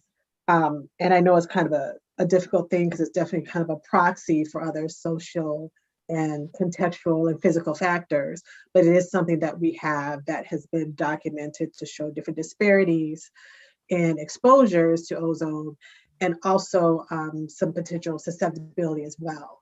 So adding that, specifically and really discussing the at-risk populations is really key to making sure that the recommendations are going to benefit everyone, equitably, versus if you just kind of treat us for now, it's just kind of race ethnicity is being controlled for in lots of studies. And also updating through more recently some of the newer science and newer papers that have come out that have specifically looked at vulnerability, susceptibility by race, ethnicity that aren't included thus far.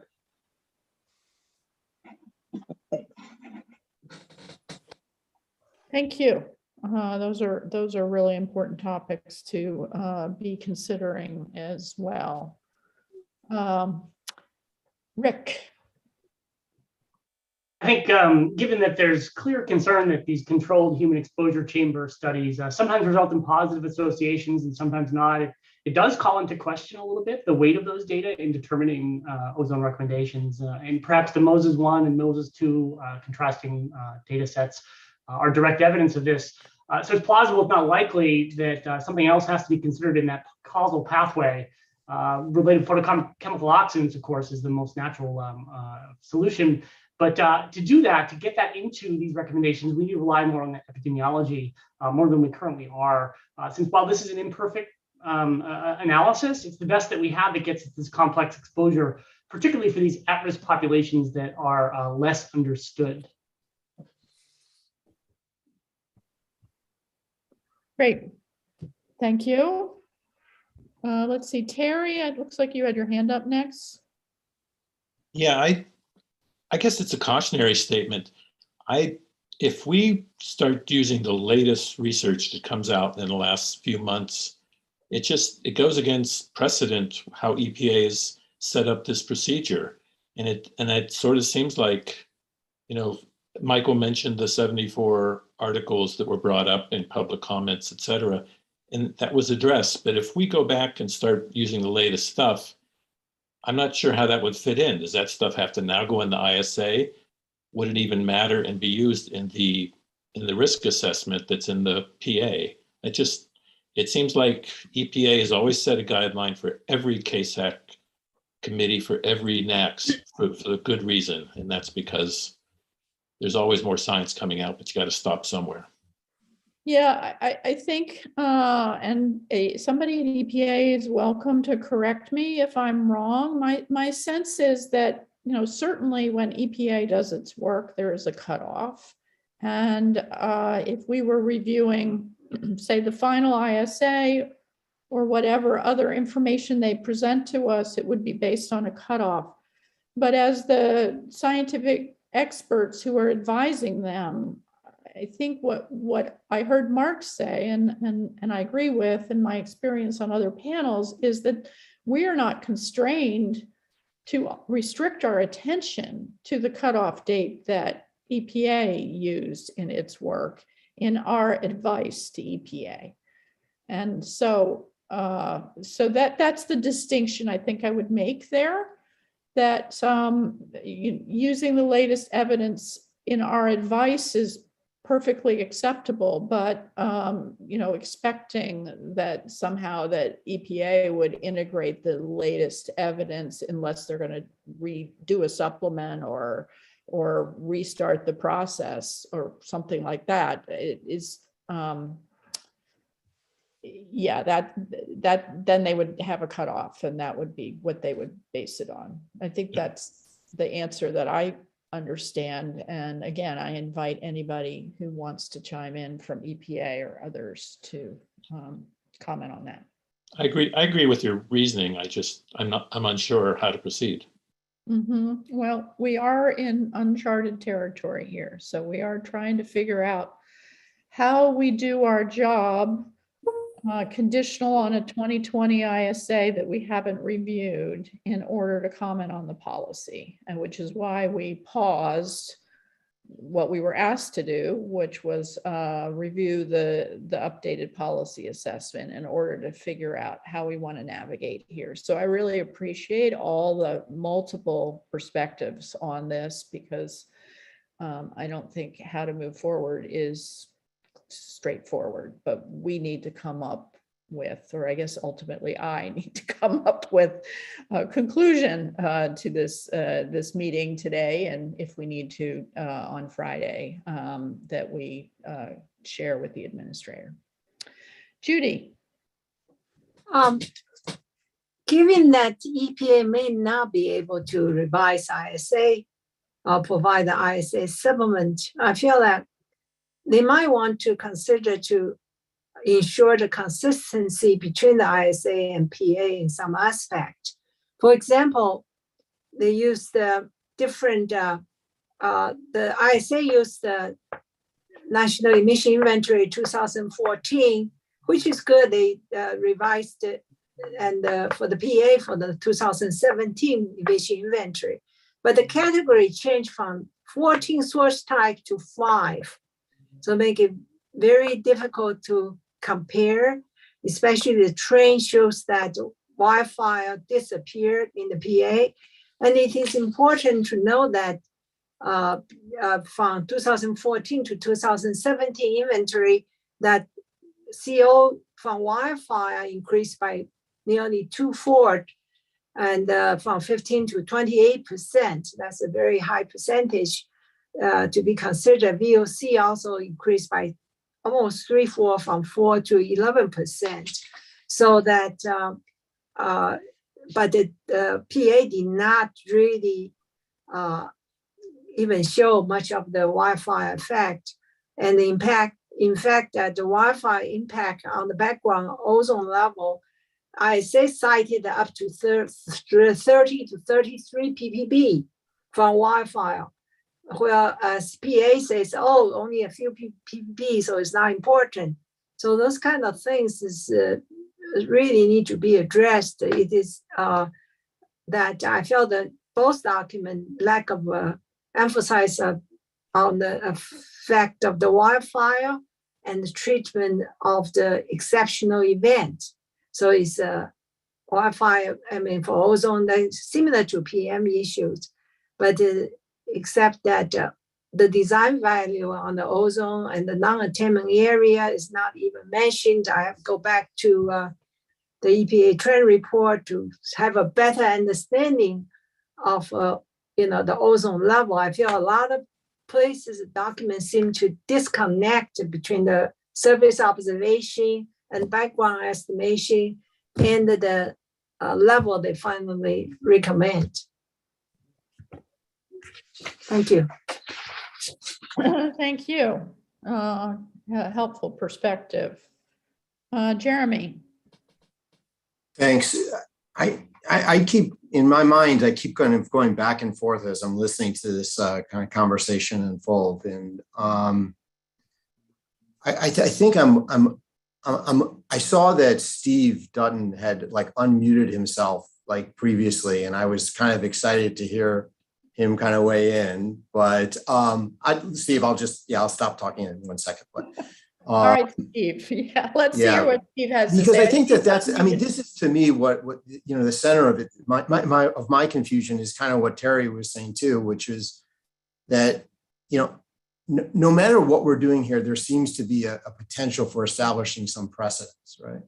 I'm a little bit worried though that, that the stated charge, which is to kind of look at the PA, actually, I don't see how we can do that without actually looking at the science and, in some kind of greater scope, and that's a whole nother task. And in some ways, Leanne, you said the statement is like, maybe we should restart the process, which it sort of seems like that's what's necessary here, especially if we're starting to consider the recent science, especially if we're starting to consider like, the causal determination categories and how that informs the PA.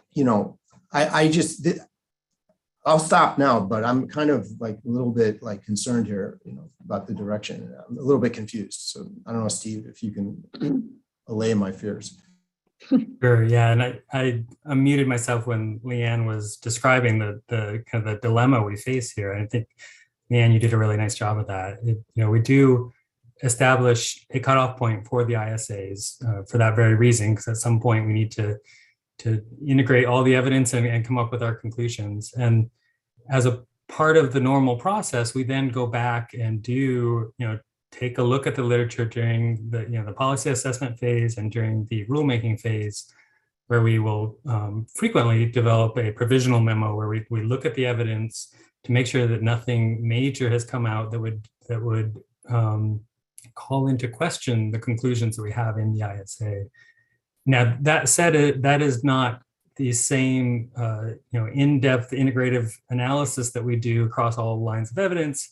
But it is trying to give us some assurance that we aren't missing something really new that has come out.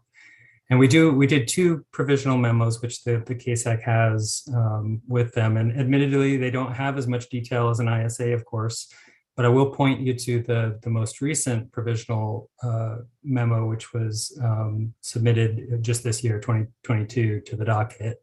And you have that in your, you should have that handy as well. We did do a little bit more of a analysis there, and knowing that there might be questions about the cardiovascular controlled human exposure studies, we included those in that memo. We looked at both respiratory and cardiovascular for that very reason. So that's certainly something to look at. Also I think I would acknowledge Leanne's point that the new science is always available for CASAC to recommend to the agency to consider, even if we don't, change the conclusions of the ISA. I think there's, pointing out the new science as we develop the policy assessment and to the administrator as he develops his decisions is always something that is worthwhile and helpful to us. Great, that's helpful. It sounds like Jeremy wants to continue with his thoughts here. Just to follow up, just to have Steve kind of clarify something that he just said. So you're saying that the EPA would welcome the CASAC bringing and reviewing new science that's not in the ISA, but that could potentially inform the PA reconsideration? So it wouldn't appear, is that what you're saying or no? So it wouldn't appear in the ISA, right? Yeah, and certainly I'd welcome, Erica Sasser's opinion here as well, but I think it's not unusual for, them to be listening to CASAC or, paying attention to the new science as well, as they're developing the policy assessment. So just because it wasn't in the ISA doesn't mean they can't consider it as part of the, their considerations in the policy assessment. Okay, all right, thank you.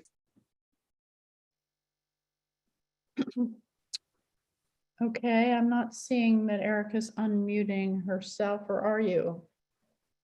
Well, I did, and actually I would like to invite our colleagues from OGC to speak to this point as well, because I do think that it is important for this committee's decision-making going forward.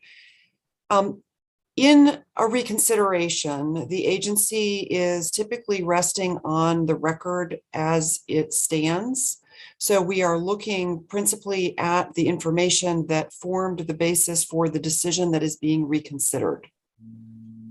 And in that way as well, this current situation is different than a typical review, where when we get to the PA, we would be asking, as we go, are there new developments in the science that may have occurred and may be important, but just happen to occur after the end, of the ISA, which, the same committee would have already reviewed. So this is a bit of a different situation. We are looking backwards. We are looking at an existing record. We did what we thought was due diligence in examining whether there was new literature that would fundamentally alter the scientific basis. Certainly the committee is free to reach the conclusion that that evidence does exist and that a more comprehensive review of the science is needed. I think at that point, the agency will have to make a decision about whether we are still in the mode of a reconsideration or whether we are in fact in the mode of a new review. So I just want to flag for you that there's sort of an additional nuance in this current situation that wouldn't be typical in a review. And OGC may want to weigh in as well.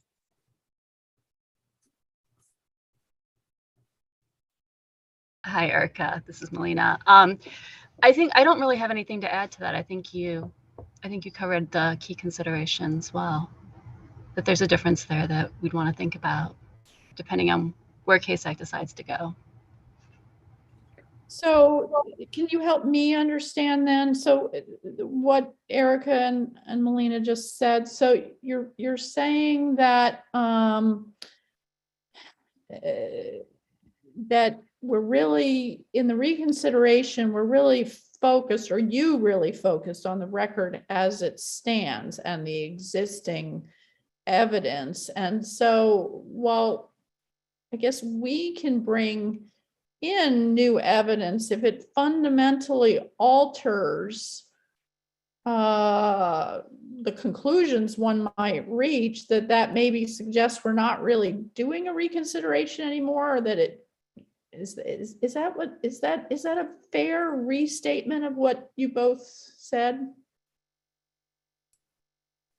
I think what I'm saying is it would, if the CASAC's conclusion is that the volume of science that has accumulated is both significant enough and that the findings are significant enough that the agency needs to take a step back and incorporate that new information in our evaluation of the standards, at some point, we would not consider that a reconsideration of the existing record. We would consider that an expansion of the record and therefore more akin to a new review.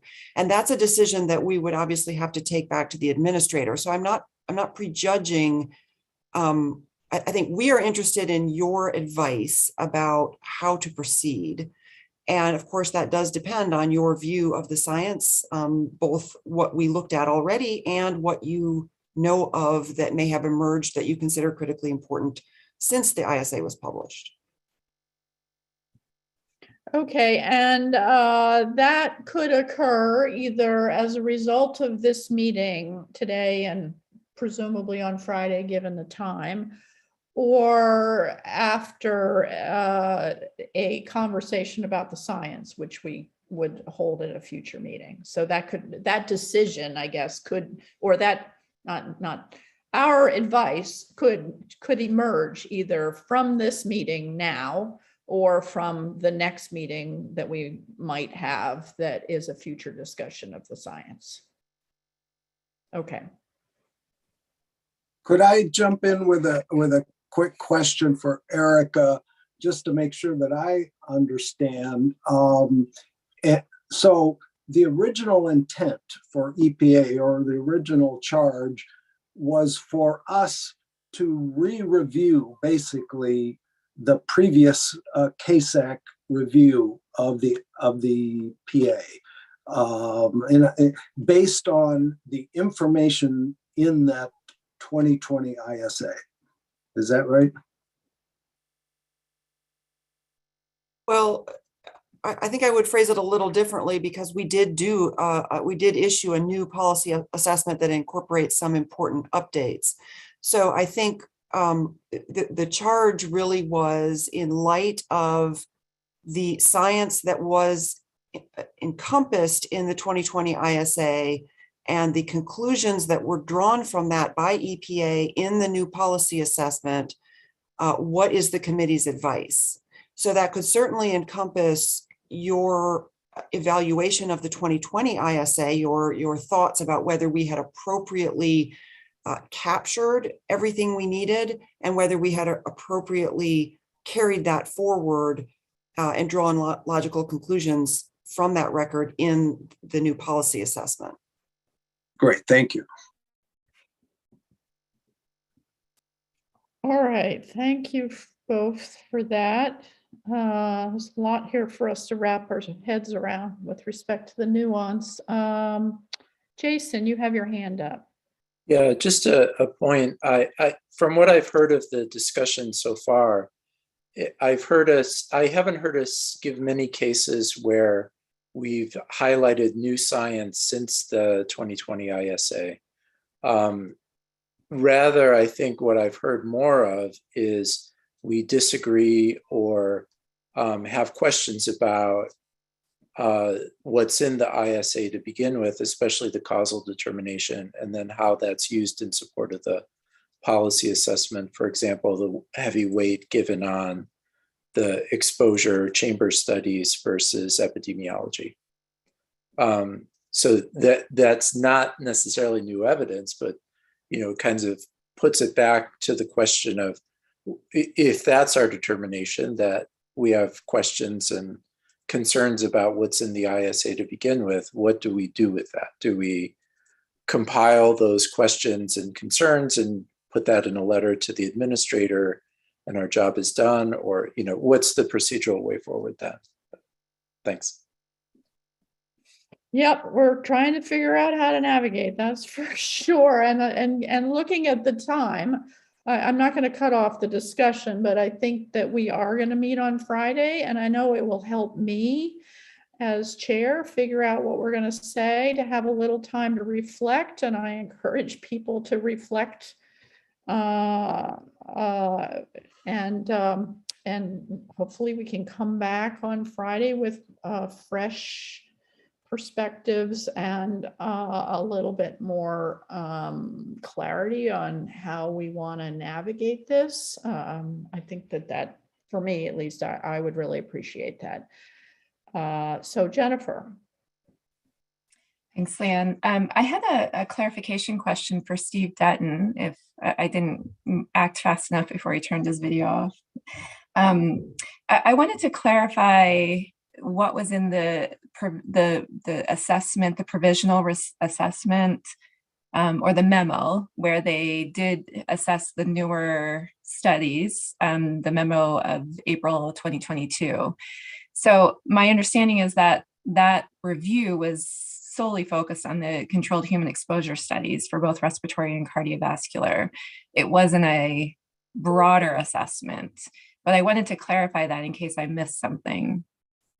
Yes, that's correct. For the 2022 provisional was based on the respiratory and cardiovascular controlled human exposure studies. And then we also did a 2020 provisional memo. That one was based on studies recommended through public comments. And so that covered a broader range of topics, including a number of epi studies in that one. Great. If there's any specific questions, we have the authors for those two memos on the call here today. Thanks, Steve. Thanks. Ed.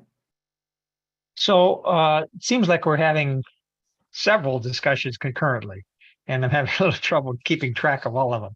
So I thought the charge today was to discuss whether there is agreement or a request for additional discussion about, for example, the causality determinations of the previous ISA. And it seems like, based on the comments throughout this afternoon, there have been some, maybe there's consensus that there is some question discussed, whether it be controlled exposures, whether it be epi work, how those are partitioned, how those are proportionally considered, et cetera. There's another question on the floor about the use of additional science that several people, including the agency staff, have weighed in on, and as to how we use it, how we consider it, how it fits in. But that opening up that door seems to me opens up the issue of whether we are in a reconsideration or whether we are in a re-review. And that gets to a whole nother issue that Jeremy started to open the door for. So, but beyond that, speaking to what Jason just commented on, I thought we're not talking about science per se now. So I'm not surprised, and I did not expect that we would not introduce additional science here. And so I think it's those other former questions that I think we're sort of trying to weigh. And it seems like correct me if I'm wrong or provide guidance, but it seems like there's a clear conversation going on that there is a sense that we need to discuss more or hear more about the relative partitioning and weighing of chamber work versus epidemiological value in terms of weighing in on where we go forward. Yeah, so let me try to answer this as best I can. I think that you summarized it in some ways the way I framed it. I think I was framing it a little more broadly. Do we need to have an additional discussion of the science, yes or no, before we can do the reconsideration of the policy assessment, the new policy assessment? But in trying to answer that question, I think we have realized that there is the new science, and how are we going to take that into account, and how are we going to think about it, and then where's the line, and what is a reconsideration and what isn't. I think we are free to give whatever advice we want to the EPA regarding how we want to move forward. So I think we can say that we think there's enough new science that we shouldn't be doing a reconsideration if we chose to go there, or we can say that we just want to learn a little bit more about some of the science that was used in the 2020 ISA in order to evaluate the policy assessment and comment on that. I think we're free to give whatever advice we want to the EPA about how to move forward and what we think is the most responsible point of view with respect to our scientific expertise. I don't disagree with what you said, but again, I think there's the previous conversation about the decision process, the consideration, the weighing of human chamber experiments compared to field epidemiology, and how that weighs in the determinations made in causality in the ISA does not necessarily require or involve any newer science. This has to do with what was used to reach those determinations in the previous ISA. Yes, I think you're correct. So we could have the scientific discussion that would address, it sounds like predominantly, the causal determinations and the weighing of the evidence and weigh in on our opinion on that before moving forward to the policy assessment. I think we could do that, yes. Yeah, does that respond to what you're saying, or am I missing something here? No, I again, just trying to, which conversation, we're lining up a number of different issues to sort of face. Maybe George or Mark or Christina have some clarifications to make on that. Yeah, let's see if we can do that. George.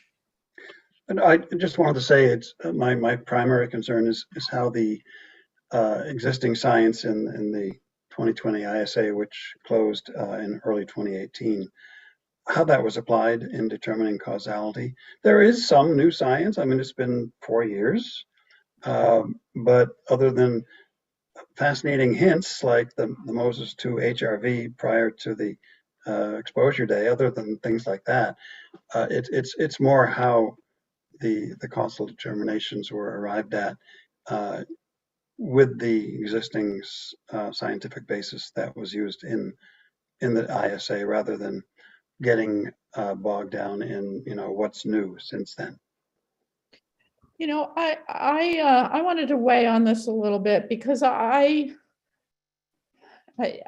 love to have experts who may know enough more about developmental effects of ozone, because I was really struck by the comments that Laura Van Winkle made about the developmental effects and the effect on an interaction with the immune system with higher ozone exposure. And just looking at the ISA, it basically, there's so little information in there, I can't make sense out of it. It doesn't even talk about it doesn't even have the causal conclusions for developmental effects in the executive summary.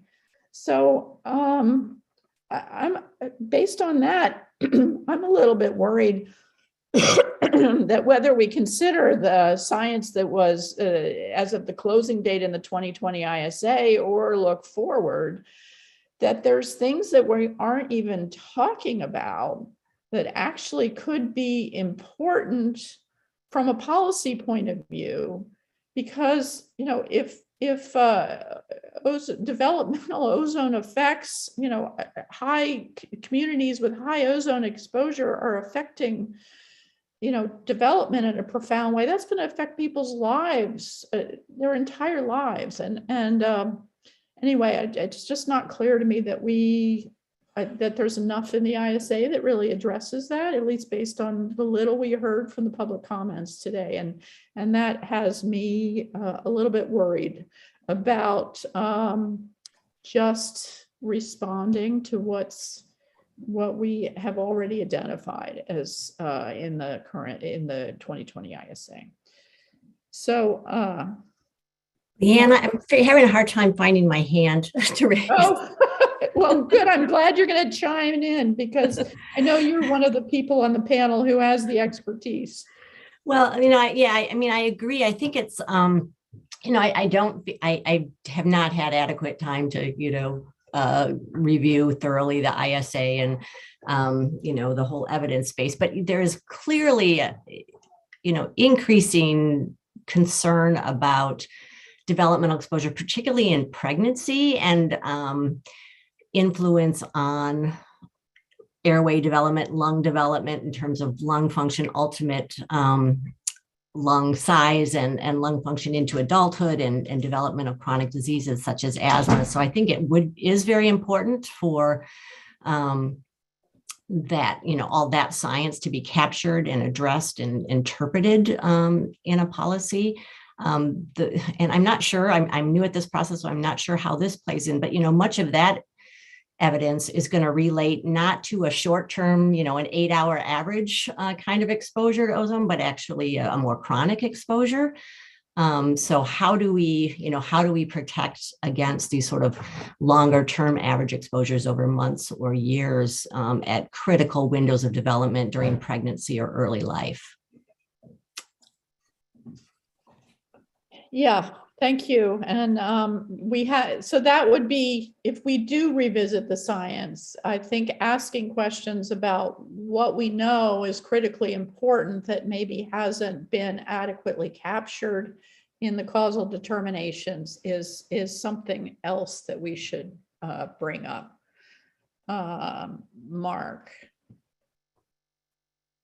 Thank you. Yeah, with regard to the developmental effects, the developmental effects, and the other issue is, you know, that the Children's Health Study tried to address was causation of asthma in children, and those two things are potentially related. The problem is, I don't think the evidence for either of those effects is going to reach, you know, is developed or to the point where it would be causal or perhaps even likely to be causal. And therefore, you know, yeah, I would like to have seen the ISA give more attention to those effects. But is a re-review of that literature going to change the PA and the risk assessment and the current standard? And I think the answer to that is no, unless there's a lot of studies that I'm unaware of. The studies that are out there are, you know, none of them are completely without uncertainty. And there have been critiques of some of the Children's Health Study issues, and those are very expensive, difficult studies to do, and that's why there's so few of them. So very important issue, but whether there's enough data out there to say there's anything close to causality, I think not. Just getting back to Ed Abal's comments, and it takes me back to my original comment that I made earlier. I mean, my take at this point in the discussion is that, yeah, we need to have the science we need to discuss. That sounds like there's a lot of agreement on is these causality determinations that were changed for cardiovascular effects and that were downgraded, and see if we're in agreement, or see if how the science perhaps should have been interpreted differently in the 2020 ISA. That discussion we need to have. We need to make a recommendation about that to EPA. I am not in favor of asking EPA of doing an entire restart. I think we can do this supplemental review without hitting a restart.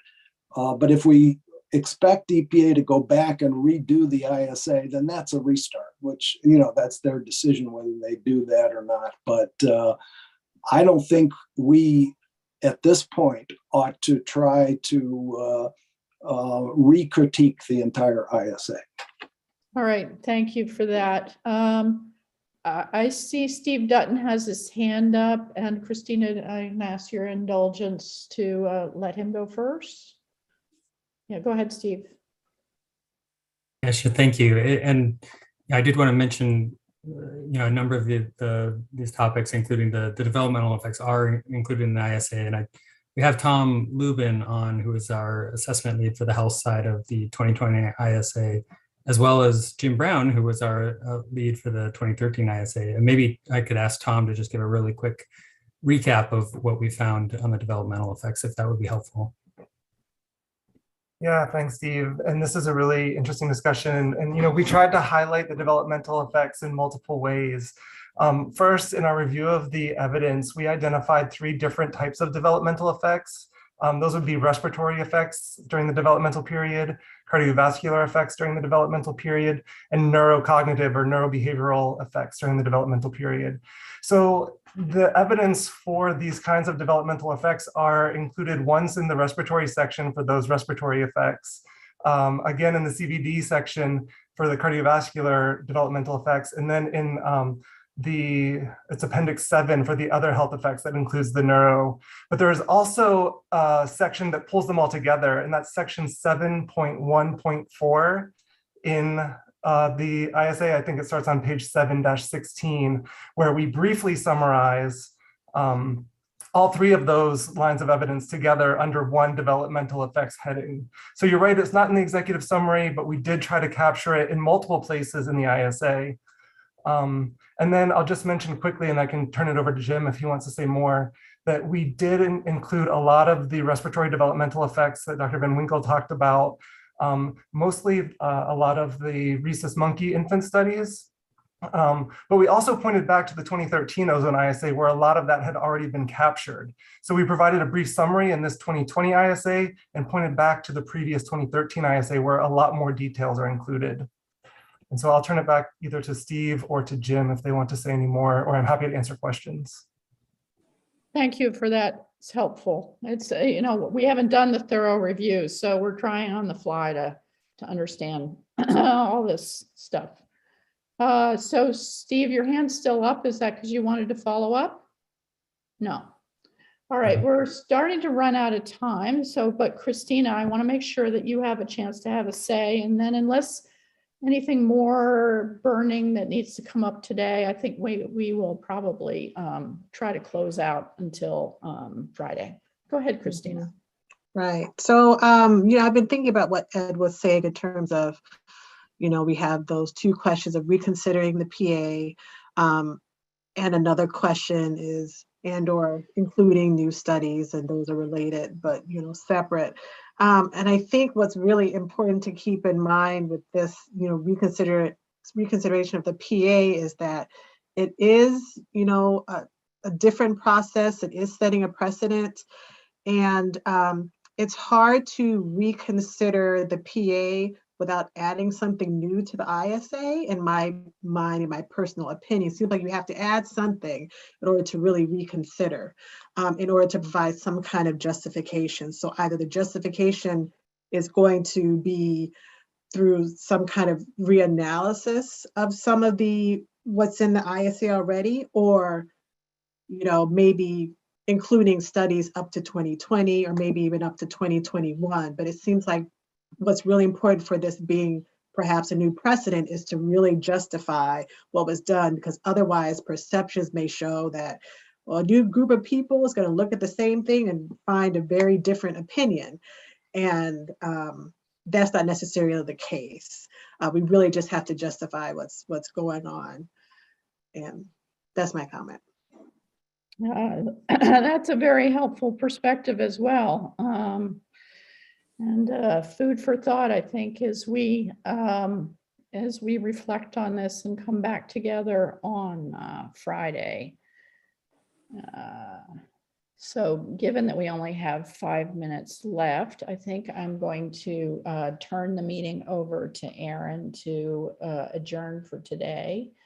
And I ask people to reflect, and I invite you to send me and Aaron, of course, any comments in writing that you wish that might help us move forward.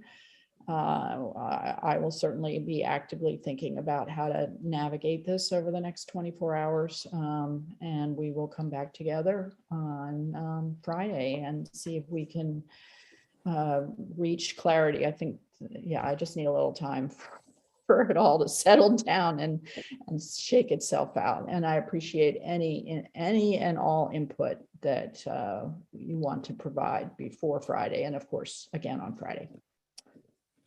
So, Aaron, do you want to adjourn the meeting for the day? Yes, so we can recess for today. We will reconvene on Friday, June 10th at 11 a.m. Eastern Time. We'll see you all then. Thank you, everyone. Bye-bye.